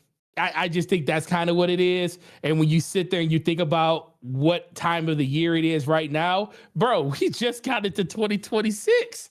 But you know the funny thing, SloMo? We're already 2 months into the new year already. 2 months. Like literally almost 10% of the year is already gone. So it'll be here before you know it. But no, I mean, it makes sense, honestly. I mean, the biggest thing is with the way that technology and everything is flowing, everything is going to be slow to getting to. Technology won't be slow, but I think the adoption of it and making sure that it's at a point where people are willing to jump in, they have to be 100% right every time now because there's so much competition around that. So I don't think it's a bad idea to make sure that's the case because spending right now is still pretty high, but it's just this. Go ahead. This is going to be. They're not mitigating costs on this. No, that's what I'm saying. They're definitely not mitigating costs. This thing is going to be $1,000. Mm-hmm. So be prepared. Buckle up, and no amount of complaining is going to change that. It is the way they don't look. If you don't like it, go buy yourself a PlayStation. Our games are over there. Yep. If you don't like it, go buy yourself a Switch 2. Our games are over there. They're over there. If you don't like it, go build or buy yourself an expensive $500,000 PC. Our games are there. We don't care. Mm-hmm. The price is the price. you either pay for it or you don't. But we're not doing the whole way they price things before. It's just that those days are over. What was the most expensive thing? What was the most expensive thing? That up to date? What was their most expensive item up to date? That Xbox Series X Galaxy, the Galaxy, Dark Galaxy version or something like that. Yeah, the Galaxy. Yeah, I was trying to remember. Like the price of a PS5 Pro. I knew it was a Series X. I was trying to think it's the white one, but the white one is $650. I think the Galaxy one was $699. You know how much the Galaxy one is now? I just looked it up. It is $800 if you could find. So it basically costs more than a PS5 Pro. So that's crazy. Okay, 2027. Let's put a real. I'm gonna put a real take, like not a BS take on. I'm gonna actually put a take on this. Oh, so you've been doing BS takes? Okay. No, but I'm really gonna tell you exactly what the hell is gonna happen here, because I think everybody here already knows it. Like you said, Xbox is in a place where they feel like they're Apple They feel like they're Apple at this point. They feel like if you want to play in our playground, you want to be a part of our ecosystem. If you want us to make you products in order for you to be able to stay in this ecosystem, they are going to make you pay for it. You know, you're going to pay $1,000, $800, $900 for a console, especially if you want the highest end that you could possibly get, because they're not going to make a lot of them. And they'll probably be, I wouldn't be surprised if they go the route of the Xbox Design Lab, where you go into the Microsoft store and a lot of this stuff is custom ordered. Maybe they'll even get to the point where they allow you to finally do what we wanted them to always do, customize an Xbox and stuff. Because if they're not going to make them to order, I mean, if they're not going to make them and mass produce them, it's almost easier for them to say, here's a boutique of all the different things you can make your console. You know, you still have the same specs and everything, but when it comes to like the way it looks and everything, it's going to be a lot of individuality when it comes to it. I have a feeling to be, but they're not going to skimp on it. You're going to pay for whatever that thing's going to cost. And now the question is it going to be worth it? It's going to be worth it for some people, the people that really, really want to be inside of a console ecosystem, even knowing I feel like once you get to a certain point, even a console ecosystem could be a PC one. People just don't realize how much PC centric all these consoles they've been playing really are. You're just hooked up to a TV playing with a controller. And the interface is just modded to that experience to be the best version of that you can make it. But in general, it's going to be more of a situation where everything is going to be built to spec, and you're just going to not upgrade, but you're going to basically get those systems as you are needed to get them versus walking into a store and being able to purchase it. Like, I can see an initial drop of whatever console it is, whatever it be, like a base version of the system, but that's not something that's going to be consistently, I feel like, in stores. It would just be just so they can say they have a presence in stores, but outside of that, everything else is going to be, for the most part, ordered online and shipped to you based on how you want it. So, but you're going to pay for that. That you think that's going to be? I think Xbox is going to be more. It's not going to have a disk drive. Yeah, it ain't going to have a disk drive. It ain't going to have a disk drive. It's going to be all digital. They barely be putting out, physical copies of their games now, even for do you know how many? Do you know the funny thing is, I have so many people literally over the last week that been asking for physical copies of Forza Horizon 5 for PlayStation, and I break their heart when I say that's a digital only. They say, well, it's physical on Xbox. I said, well, when it came to PlayStation, they just put out a digital SKU. They didn't put out no disc. I said, if you want a physical disc, you got to go buy an Xbox for that. And they're like, dang, okay, I guess I'll buy it digital. And I do think we're getting at a point where, a lot of people are starting to catch on to the fact that, that ownership really isn't that ownership no more. I mean, even when you had a disc, it really wasn't. But I guess there was like a tactile, function to the fact I can hold it in my hand. I can hold it in my hand. I bought that. I can get rid of it. And people are starting to come to that realization that all this stuff I've been buying, because I tell people this all the time when they come to this and they ask me, like, what do I prefer? I said, well, it's personal preference.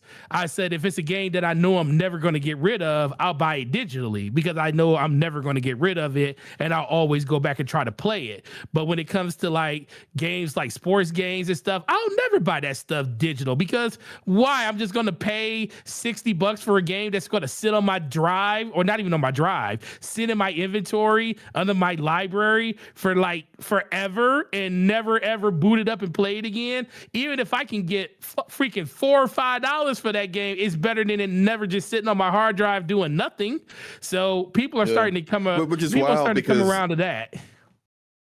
I saw that a game that has not been on a Nintendo platform at all is getting a physical release. The entire game on the physical cartridge, which was supposed to be Fallout 3 remake or something like that. Or is it Fallout 3 or Fallout 4? It's Fallout 4. I think it's called Fallout 4 Anniversary Edition.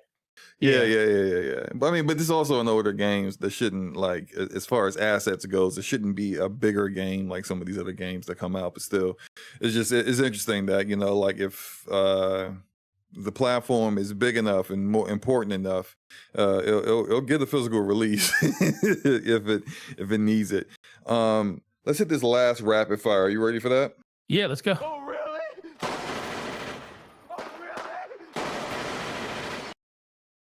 Hey, Randy Pitchford, we need you to just stop lying, bro. It's time to cut the cap, bro. Cut the cap. Borderlands 4 is never coming out on Switch 2. No. Look, I'm letting y'all know what Randy Pitchford won't tell you, because they have announced in their most recent earnings with Take-Two that Borderlands 4's Switch 2 port has been paused. Previously, it was delayed indefinitely. Now it's paused. Now, if you remember, Borderlands 4 released in an abysmal state as far as performance and optimization goes on all platforms it came out on. On PlayStation, it was abysmal. On Xbox, it was abysmal. On PC, it was ridiculously abysmal. They have increased it. They've gotten better at it. But this is a combination of two things. One, Unreal Engine 5 sucks. You just got to keep it a buck. There's not a single Unreal Engine 5 game running on the Switch 2 right now that I'm aware of. If someone in the chat knows of one, please let me know. As far as I know, there's 0 Unreal Engine 5 games available on there. But guess what we got on there? We got Red Engine that does Cyberpunk running well on there, and now we got id Software, id Tech games running on there. We got RE Engine from Capcom looking good on there. Every other engine seems to work on theirs, and as well as, you know, since, you know, Final Fantasy VII Remake and Rebirth are going to be on there. Unreal Engine 4 games, by the way, but Unreal Engine 5, nah, bro. We don't see that on the platform because it sucks. It is not good. Everything that Epic said they was going to do, it has not achieved that. As far as optimization goes, as far as the overhead on the CPU that you need to run things, as far as having all the features that they promoted to be so great running on there. And then you add that in combination of Gearbox just being absolute trash at optimization, period. And you have a lethal combination of stupidity where you end up with this case where they announced the game to come on the platform before knowing if it could run on the platform. Realized it couldn't run on the platform. Figured, hey, let's just delay it indefinitely and try to get this figured out. And then finally just quit and says, okay, we paused it. We have paused development on this. They're never going to unpause it, okay? Nope. It's done. Done. So if you were waiting for this to come to Switch 2, sorry, you should probably just buy it on PC or Xbox or PlayStation, because it's not going to happen. Forte, what are your thoughts? But SloMo, they did come out with a Borderlands on the Switch 1. There was a Borderlands on there. So we can't say that Reggie would not put a Borderlands on there, but guess what? This is the thing. You're right. As of right now, when they say pause, it's like the next closest thing to cancel. It's like so close to cancel, bro. I will say that it is if it does come to Switch, it's going to come to Switch no time soon, bro. It's going to come to Switch. It'll be like 2027, 2028 when it comes to Switch. It's not going to, it's going to be. People going to forget. It's going to. Hey, remember Borderlands 4? Right, exactly. Like, matter of fact, when did Borderlands 3 come to Switch? Well, not Borderlands 3. Borderlands 3 is not on Switch. Not but it was the has said Borderlands on Switch release date. It was so Borderlands. Oh, that's Borderlands 4. Are you looking for Borderlands 2? Yeah, Because Borderlands 2 can run on the Switch. Yeah, that's on the Switch. But I mean, again, that game came out in like 2012. That's what I'm saying. So I'm trying to figure out what. run on the Okay, Switch. that's what I'm saying. No, this is the thing. So Borderlands 2 came out on the Switch with the Handsome Collection, May 29th of 2020. That game was 8 years old when that happened, bro. So guess what? So the Switch 3. The Switch 3 will get Borderlands 4, is what you're saying? Bro, there was a listen, in 2020, there was the version 1 was dead. They didn't even sell it anymore. Version 2 was the Switch version 2 was like old and ancient by that time, like 3 years. It was like around a year or so after it came out. And then the OLED had just released. So there were 3 revisions to the Switch before Borderlands 2. An 8-year-old game came to the platform. Bro, this game ain't coming here till like 2030. It's gonna come. It's gonna come at some point. Now, when it comes, you remember Borderlands 4? Yeah, man. Well, you coming to the Switch 3.5. Bro, there will be listen, no slow-mo, no lie.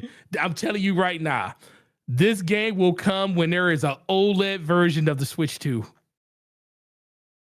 When the Switch 2 has a slightly better clocked CPU in it, in the APU. Yep, slightly better clock, slightly bigger screen, better overall visuals because of the OLED screen. Because guess what? There was a reason. Because we remember when they announced the Switch 2 and everybody was like, "Oh, it's gonna be like $400 because it's They said, "Oh yeah," they said it was an LCD screen and not an OLED, and everybody's like, "Man, this thing gonna be like $350." I was like, "BS," and then I told people that's gonna be like $450. Dude, they literally did this so they knew they had an upgrade path for all of these suckers out here. I'm one of them. Don't get it wrong. You are, but I was about to remind you who you are. I'm nothing but honest. I'm one of them, but they go get all of us. In like 2 or 3 years, when they come out with an OLED, and we gonna be like, yes, please. Y'all. Yep, they gonna get y'all. They go. I don't want to get added us. in that. They gonna get us. But y'all. if you were smart, you'd have bought a warranty on your Switch 2. And then when that OLED gets ready, close to coming out, something happened to it, and then you could just upgrade and pay the difference at that point. You just drop it down the stairs, something like that. times. You never know what you can do. But to get back to what's gonna happen here, this makes absolute sense to me because Borderlands. Randy just wanted to have his name in light and say his game was coming to all the platforms. That overall curb feel is gone at this point. The Switch 2's been out. It's a huge success. It's got 17.8 million copies sold. Mario Kart sold 14.3 of them. So it's already a success. So he really can't like live off that no more. So now that he probably got people to buy a Switch 2 off of the fact that Borderlands was coming over there, he can say, "Yo, we didn't cancel it. We just hit pause." And you know what pause is? Pause is like almost it's like the next closest thing. It's a legal thing. It's a legal thing. Exactly. Because they're concerned that people said, "You announced this game for the Switch 2. I bought a Switch 2 to play your game on it, and now you canceled it." Well, I spent $500 for no reason, even though that's not really the case, but still, whatever. And then now I have been I've been wronged. I've been wronged. I need to be made whole. Take-Two is like, you are not going to say you canceled that. You are going to say you're pausing development, which means that it's the same thing. If you say you canceled it, you're no longer working on developing it for that platform. If you paused it, you're also no longer working on that platform. But you could always say that, if someone complains about that, well, we're going to unpause development at some point and then get it fixed and put out there, even though you never will. You know another company that did that same thing, SloMo? Another company that did that same thing? They used the legalese side of that conversation. Mm-hmm. I already know what to say. Go ahead. You know another company, is owned by Sony. It's called Naughty Dog. And when they sat there and they told everybody that we had this game coming out and everybody was super excited, and then all of a sudden Bungie came through the back door and said, "This ain't gonna work." And then Bungie was like, do you want to be a live service game studio for the rest of your life? And Naughty Dog was like, heck no. And then what did they do? The difference here is that they actually did cancel.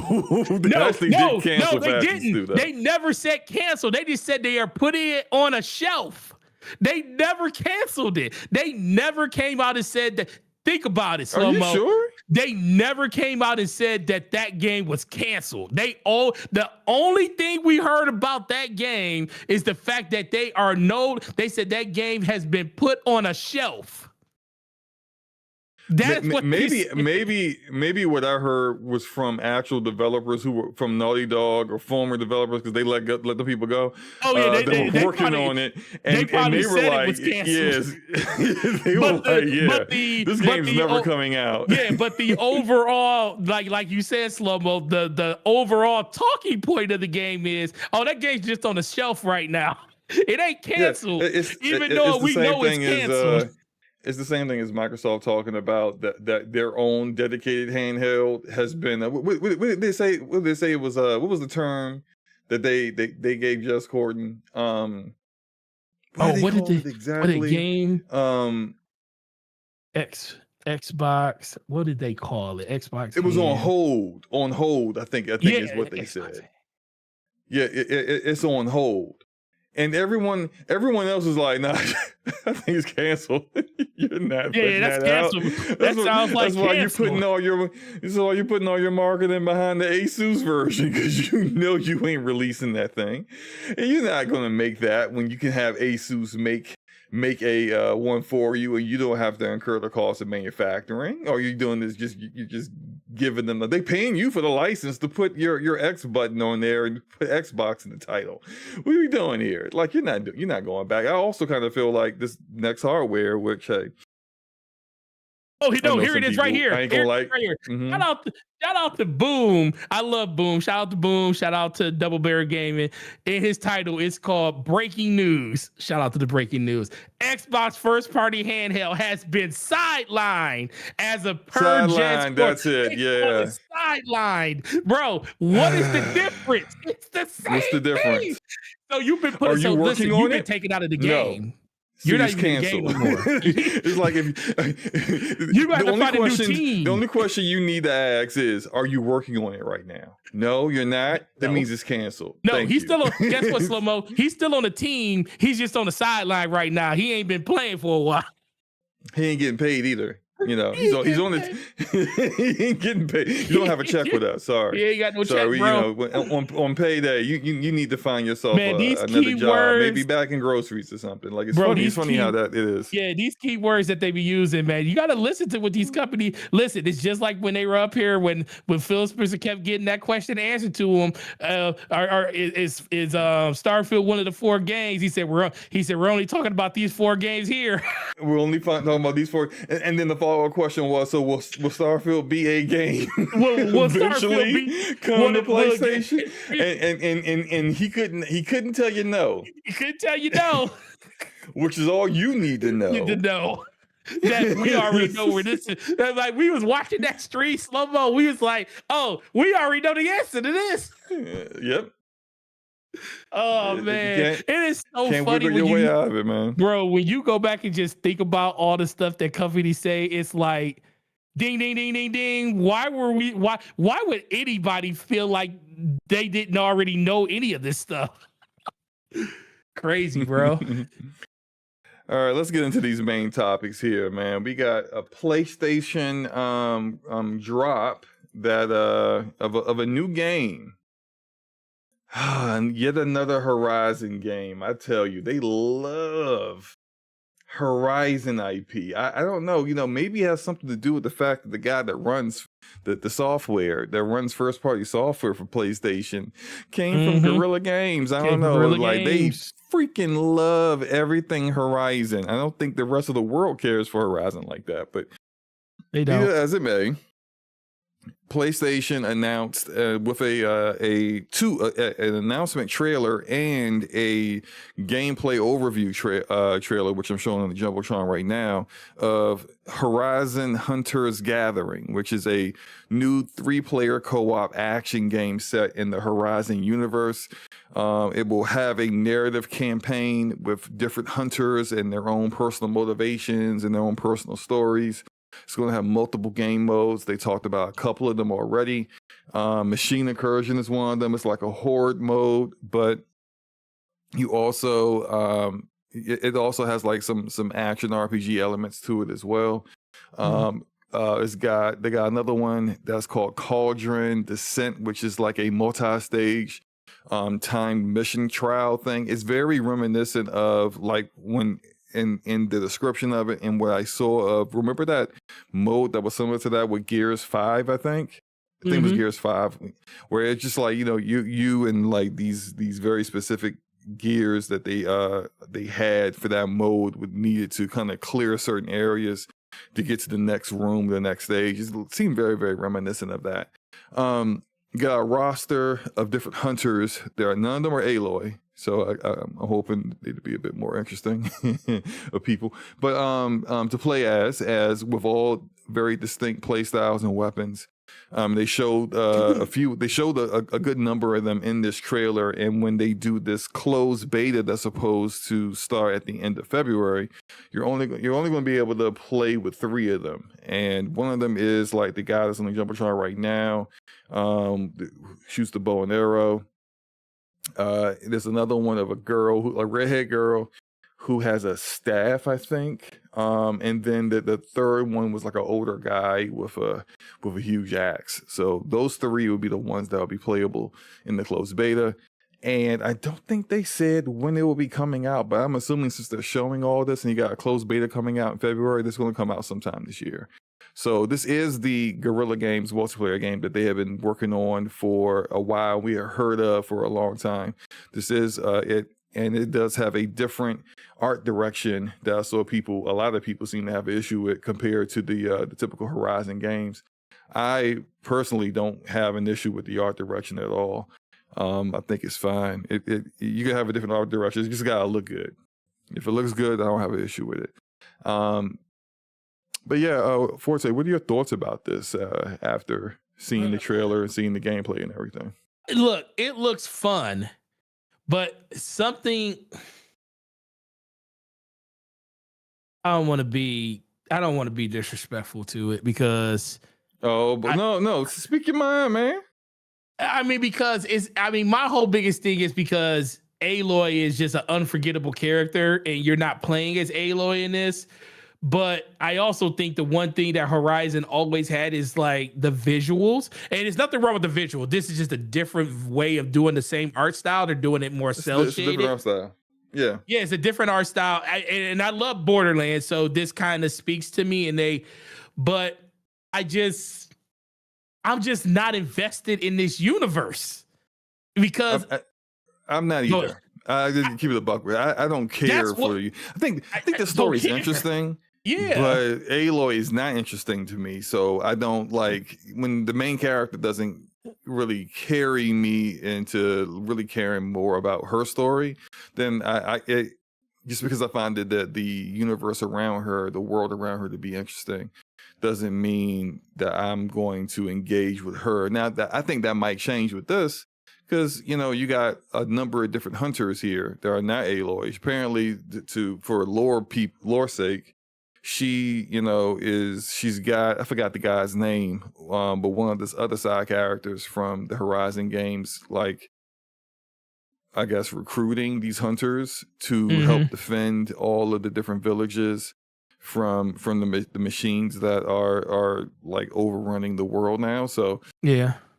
These other hunters may have better or more personality than she does. Like I never played the DLC, the expansion that came with Forbidden West. I recall a lot of people who did play it say they enjoyed the new character that was introduced in that, and felt they liked her more than they liked Aloy. Which, hey, that makes a lot of sense. because Aloy sucks. She's a sucks as a Aloy character, as sucks. far as I'm concerned.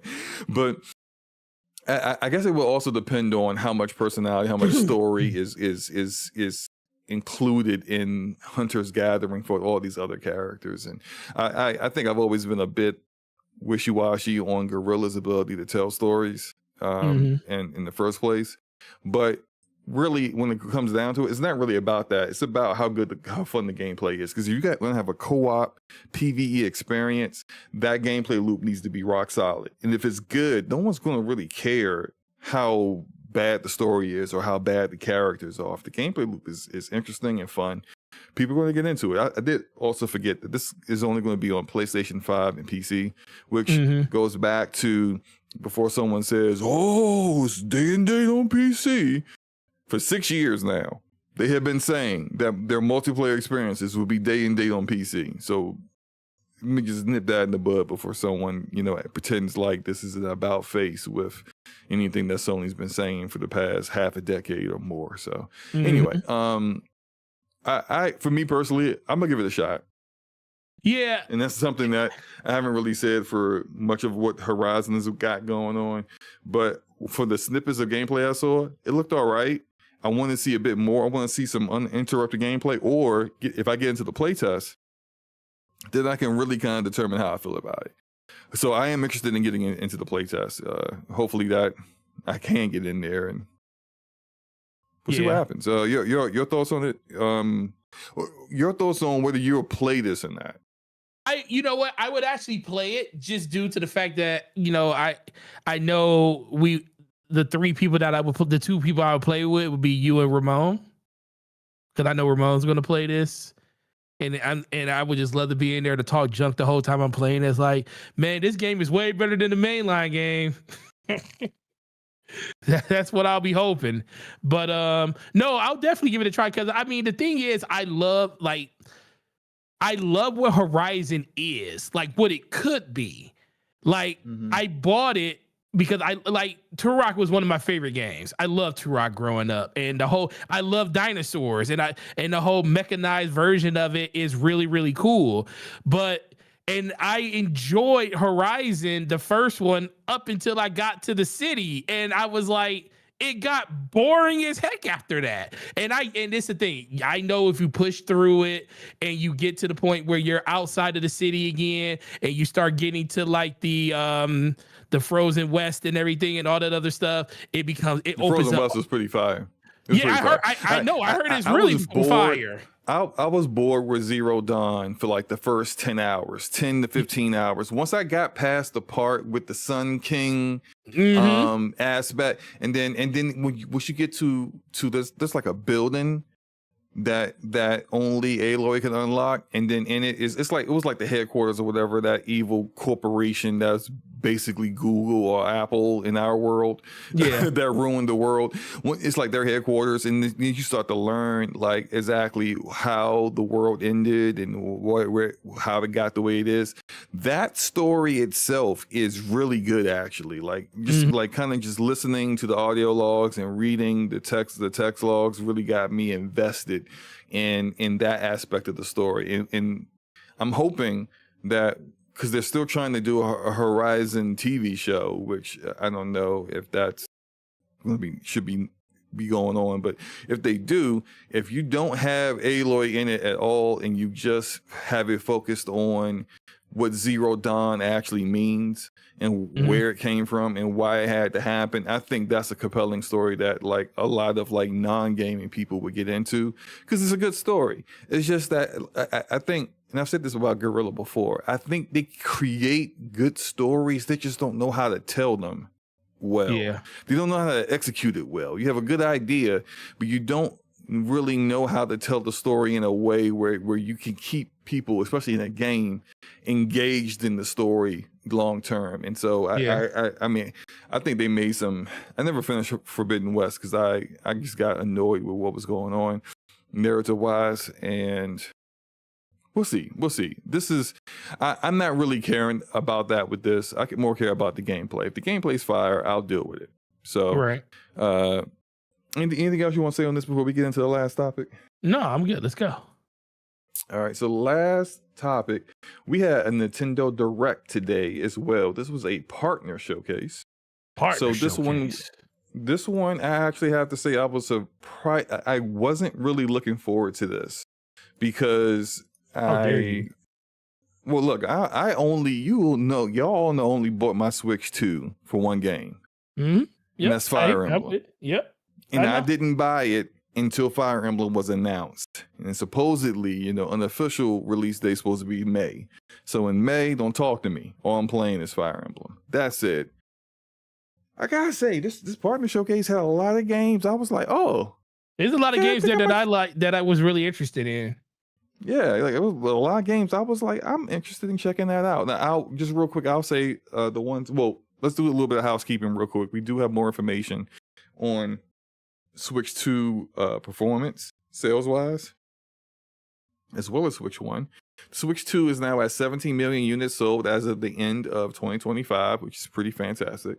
The Switch 1 is at 155 million, which is closing in on the PlayStation 2. We almost there.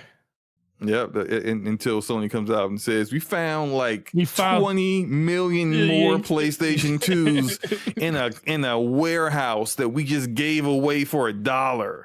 That, whatever, right? Mario Kart World sold 14 million, and Donkey Kong Bonanza disappointed 4.2 million people. Yes, I said that game is overrated. Anyway, from the games that I saw in this Direct that I liked, one of them is being shown right now called Orbitals, and it's supposed to come out this summer. This one looked like one of those Hazelight Studios games, like We Happy. No, what's the name of that game? I'm about to say What About Us? Like, is that a TV show? Whatever, the Hazelight Studio games. You talk about Split Fiction. Split Fiction. Something like, it looks like Split Fiction, but in like 80s anime art style. And I thought that looked pretty interesting. Like, if you like Split Fiction, I think you probably will like that. I think that I'm really interested in playing with that one. And the way they showed it, I probably need some clarification on this, but it looks like if you buy it on a Switch 2, then you can play it. You can co-op with someone on a Switch 1 with the game. I didn't catch that. Because if that's the case, me and my daughter definitely gonna play that, because I know she'd be down for it, and that'd be a good fun with the kiddo. The other game, which is also in Jumbotron right now, their two first games had me hooked already. I was like, so Paranormasight, The Mermaid's Curse, is what's showing right now. I played Paranormasight, The Seven Mysteries of Hanjo a few years ago, and man, that game is so underrated. If you like those kind of narrative-based choice experiences, those games are kind of like you need to. It's similar to what is the guy's name? The lawyer. Phoenix Wright, yeah, it's like one of those games, like the same kind of game design, but these Paranormasight games are more on the scary side of things and mysteries and like curses and stuff like that. So, the Seven Mysteries of Hanjo was excellent. Anytime like this one coming, I'm in day one, and it's supposed to come out later this month, which is like fantastic. So it's not even going to be a long time before it comes out. It is available on Steam, so I'm gonna get it on Steam. I mean, I'm just gonna keep it a buck. Of course. So, the other game I saw that I thought was pretty dope was The Adventures of Elliot, the Millennium Tales. It has some really great visuals for the old school style JRPG. That was supposed to come out June 18th. I'm down on that. FF7 Rebirth, I'm not going to get it on the Switch, but that's coming out on Switch 2 June 3rd. Visually looked fine. They said that the performance is going to be good. We'll see. I don't know. We'll see. Pragmata, I don't believe. Also, I don't believe Pragmata is going to run well on it either, but that's coming to the Switch too. I would say, look, maybe it was just a stream, but that thing looked rough. Okay. Yeah. There's a demo. So if you only own a Switch 2 and you're only going to potentially play this game on the Switch 2, there is a demo. I did play the demo on Steam.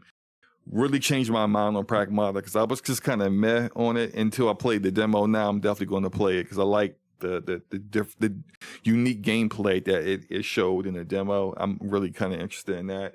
And then the final game that definitely caught my attention was Kyoto Xanadu. That game looked great. I am all in on that. Like it's like a nice blend of a lot of different genres. It got side scroller in there. You got like a 3D boss fights in there. They got all the social interaction, building up your team on the outside. Interesting story. Look, that thing looked dope. Coming out this summer. I'm definitely day one on that too. So I have to say overall, this was like I gave it like a B for me. Because I wasn't really going into it thinking that I was going to see anything that would be interesting for me. But I saw a good 3 or 4 games I'm definitely going to play on the Switch too. So mission accomplished as far as I'm concerned. Forte, what were your thoughts about it? Yeah, so for me,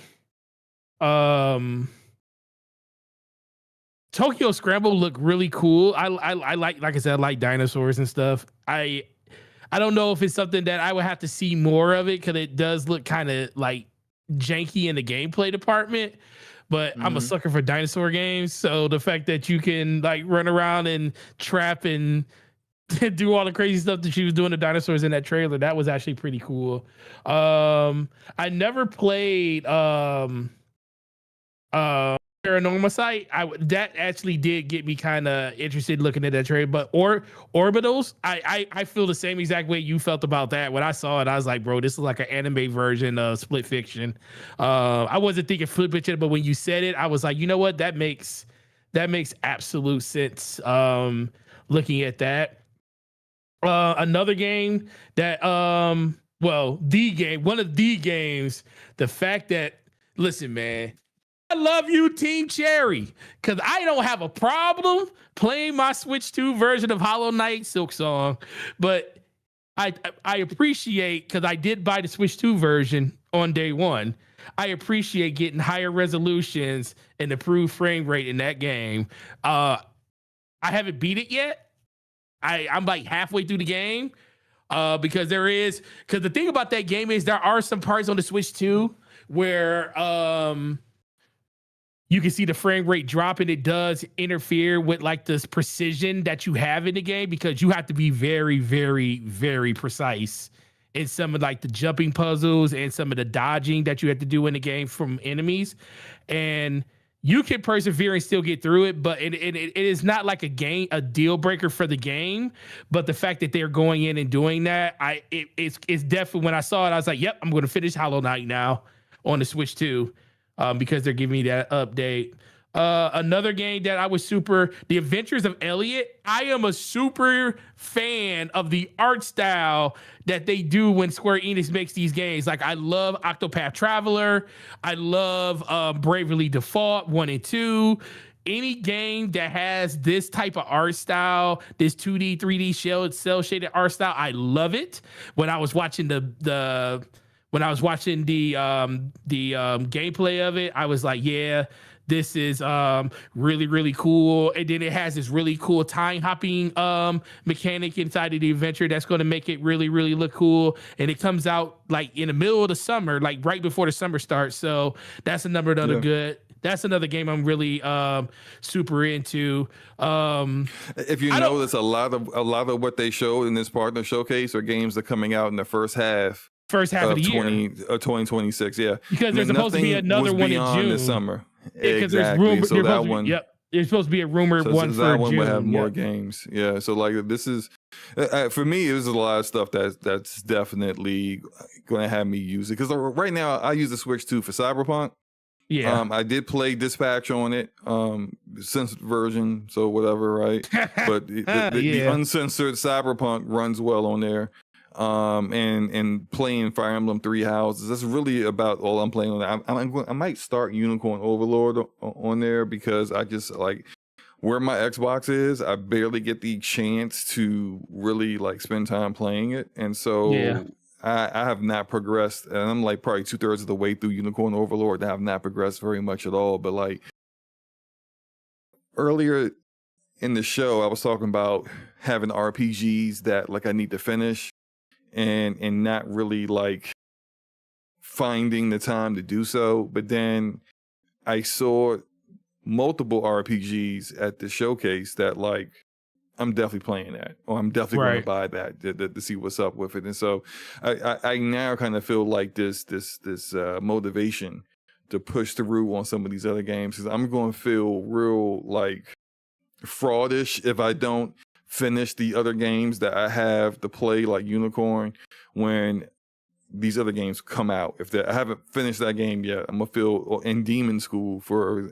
example, I'm gonna feel some kind of way about it. So I'm gonna push through those games, even though not saying they're bad games. I'm just kind of like just haven't really been in the mode to play those games. I've been playing a lot of multiplayer stuff lately, but I'm gonna have to lock in. So I'm glad the showcase came out when it did, because it just told me I need to get on the ball and finish some stuff, because I haven't beat a single game this year so far.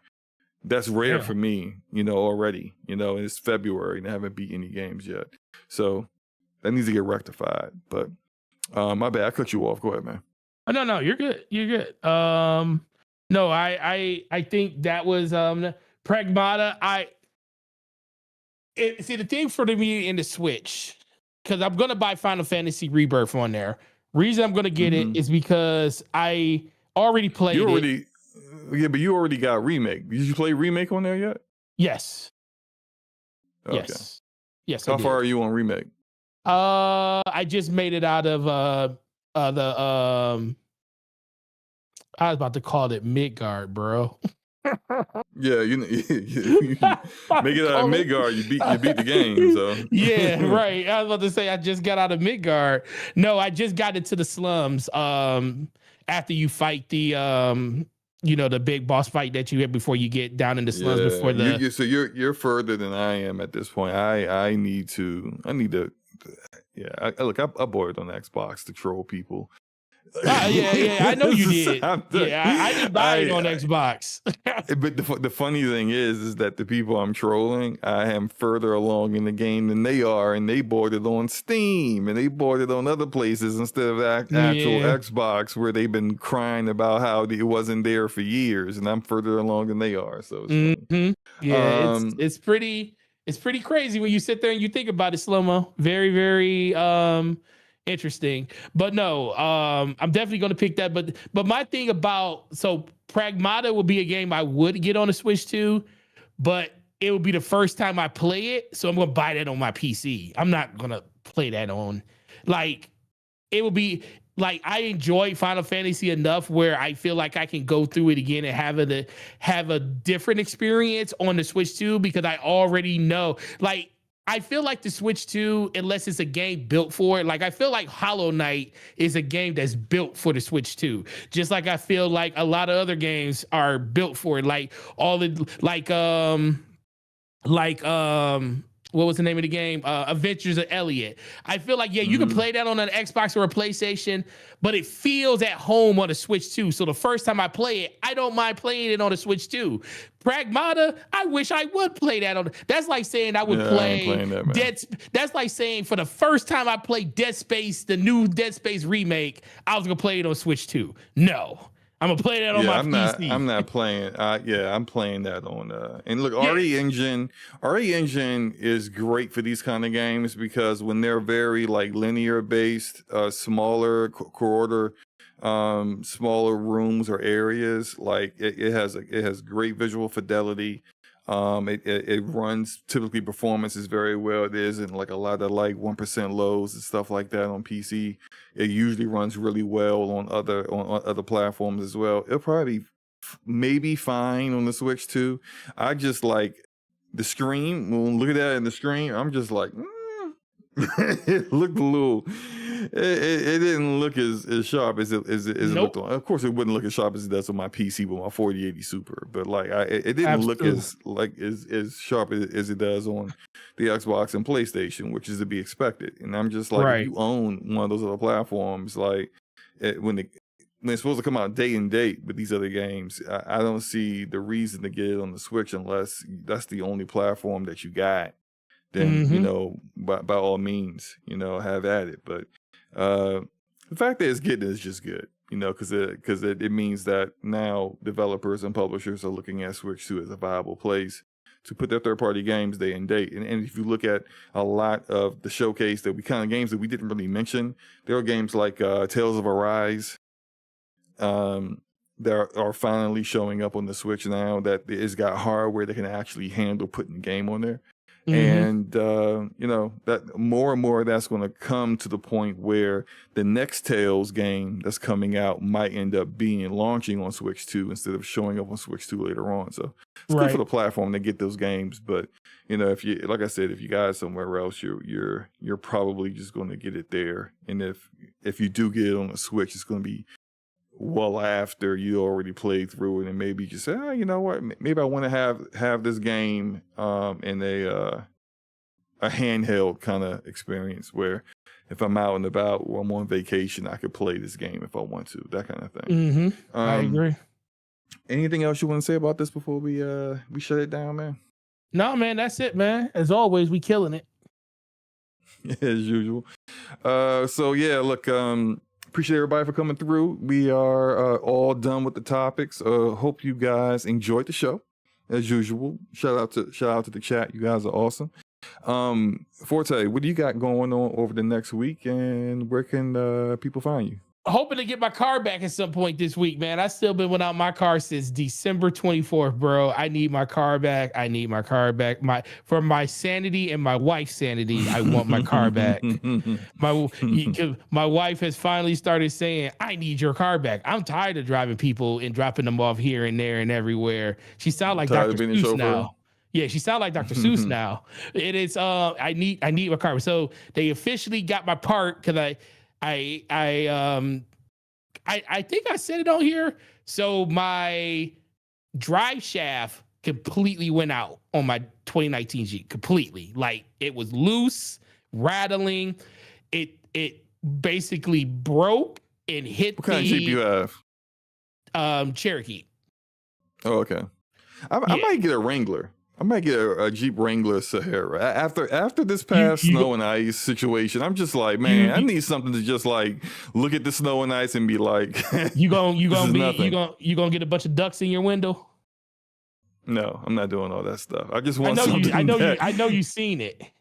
Yeah, I've seen it. I'm not doing all that. I just want something that's gonna happen no matter what. I can drive through a good 2 inches of ice and be like, yeah, so anyway, listen, just not have to worry about it. If you buy a Wrangler, you have no choice but to get ducked. You're going to get ducked consistently. What I tell you, you know what that is, right? No. So what are you talking about? So being ducked, all those ducks you see in people's car, their truck, their Wranglers and stuff, 90% of those are not ones that they bought. Those are ones that were given to them by other people that drive Jeeps. Like, so what? I go to the grocery store, come out, and there's a duck on my windshield? Bro, they will put ducks on your windshield.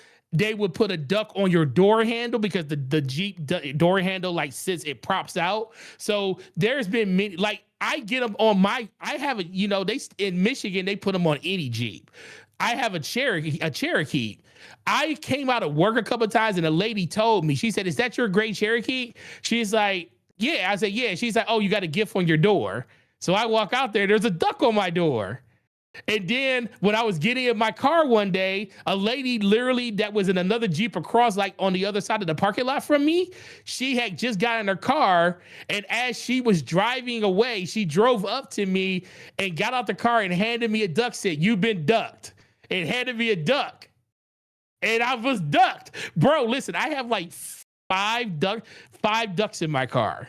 I'm telling you right now, you get a Wrangler, you are going to get ducks upon ducks, and they're going to be, Okay. and you're going to feel bad because you're not going to want to throw the ducks away because people gave them to you. It's like this tribal like endearment thing. So and plus, if you Are throw these the like ducks, rubber ducks that yes, like they're little like rubber kids ducks. Yes, they're rubber ducks that you would put in the swimming pool or in a bathtub with your kid. Like people have these really like there are some elaborate ducks out there, bro. Like I'm not buying no ducks for no one else. you ain't got to do it. I'm just telling you, you're gonna have the slow mo. Okay. Listen, you get them. Get a Jeep. If someone you're gives gonna me have a a bunch duck, of ducks. I'll put it on the dashboard or something. I don't know. You're gonna have a bunch of buying. ducks. Okay, I'll have a bunch of ducks. That's fine. I'm not buying ducks for nobody. I'm not going, hey buddy, here's a ducky. I'm not doing that. I'm just not. I haven't had any dudes do it. It's all been females that walked up to me and gave me ducks. Makes sense. Yeah, because I can see a guy walking around with a rubber ducky in his hand. You might need to get committed. I'm just saying. Listen, it's wild. It's funny though, man. But I just can't wait. If you actually get a Jeep, I will say this is what I'm gonna do. I'm looking later, into it. I want to rent one. I want to rent one to kind of see how I like it. And I haven't rented one yet because like the whole like state's under ice, and I know that they're probably at like Enterprise or Hertz, they're probably going for like ridiculous rental rates right now because people want something that can handle the weather. But I'm gonna wait a couple of months and then I'm going to just go and rent one when no one's caring about them. Because like if I own one, I'm like, I'm not just going to drive it when the weather's bad. I'm gonna drive it. You drive it all the time. And so right. Well, so I want to know how it, because I already know how it would handle all of this right now, which is great. But I want to know how it feels to drive it around when it's not like that. Because if it don't feel great, then I'm not even going to bother with it. But I'm gonna rent one and drive around with it for a week. I'm thinking either the Sahara or the Rubicon, like one of those. Like my neighbor across the street has a Willys, and I talked to him about it. He loves his, but I don't know about that kind of cloth like roof stuff. Like I'm like, give me an actual roof, bro. I'm not. I need a real roof. Yeah, and I know some of the Willys have a real roof, but like I don't even want to like play around with that. I know the Sahara's mostly for like city travel, and that's where I'm doing. I'm not driving in the woods off road. Like I'm not that guy.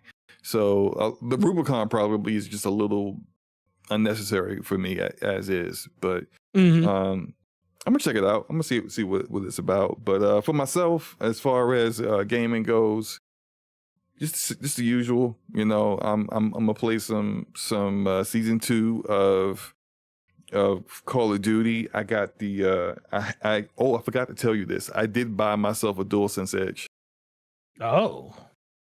I got a whole bunch of gift cards for a Best Buy on my birthday. And I said, you know what am I going to do with all this? So I ended up getting a DualSense Edge for just $50. Okay. And it's, I mean, like it does what it's advertised to do on PC. I could play a game. It'll be 1,000 hertz polling wired on PC. The thumbsticks though came right out the box with stick drift. 1% stick drift on the left thumbstick and 2% stick drift on the right. So I had to adjust. You do get the if you just have a regular DualSense controller, there's an app that you can do like firmware updates with. But once you get a DualSense Edge, that app does an automatic update to allow for profiles and stuff like that. And so I got my profiles on there. The back buttons are pretty good. It's pretty responsive. It's just I think I'm kind of ruined with having that Gillikit TT Max because it's a better controller than the DualSense Edge, just the way it is. And so if you were on PC and you like the Max, it's a better controller. That said, I've already bought the Battle Beaver Magnetos, which are like these custom TMR thumbsticks, specially designed for the DualSense Edge. So you could just take the plate that that in the front and the bottom of the DualSense Edge off, and then you can pop out the modules for the current thumbsticks, and then put in these TMR ones right in place. There's no need to do any soldering or anything like that. You don't need to do any like major operations on your controller. It's a real simple process. They are expensive. They're $60 per module, whereas the potentiometer modules that Sony sells are like, I think, 20. But I mean, like I said, it came out the box with stick drift. So yeah, that's crazy. Yeah, so it's just, it is what it is. Like I see why they selling $20 potentiometer outdated trash, right? But I'm getting the TMR one so I can just really get the thing really at the very best it can possibly be. And then I'll eventually, what I'll probably do is play PlayStation first party games on PC with it, but mostly just play it on my PlayStation 5. So like for when Wolverine comes out this year, I'll be using this modified DualSense Edge with that. Any other games that they got that's only PlayStation only that I'm playing, I'll be playing it there. So, it's what it is. Yeah, that makes sense. Whew, yeah. Brian says great deal for a DualSense. Right. Like I had 3 for my birthday. I had 3 Best Buy gift cards that were $50 each. I said, hey, let's go to Best Buy and see what's up. I looked at my wish list of things, and there were things that I wanted or somewhat wanted. I want to replace my 4K monitor. I hate this Gigabyte M28U because there's always like randomly black screening on me. It's not that good of a monitor, and I was going to replace it, but like monitor prices right now are just not. I don't think. All I care for with a 4K monitor is that it's a minimum 144 hertz for refresh rate, and all of those are at a price where I feel like the technology to have a good one should not be like my previous LG, which somehow like just ports stopped working on it. That thing was like $400. I'm not spending more than $400 if your monitor isn't better than that one. And all the ones that were available when I was looking last week were like more expensive, or it's a brand I've never heard of and I can't find reviews for it. So if I can't find reviews for it, I'm not bothering. I'm not spending that much money on something that I don't know for certain is going to be good. So I said, what else? What else can I burn these gift cards on? And I've been thinking about getting the DualSense Edge, so I finally pulled the trigger on it. As you should. Oh my gosh, what's going on in the chat? Anyway, let's go get up out of here, you guys. Hope you guys enjoy the rest of your night.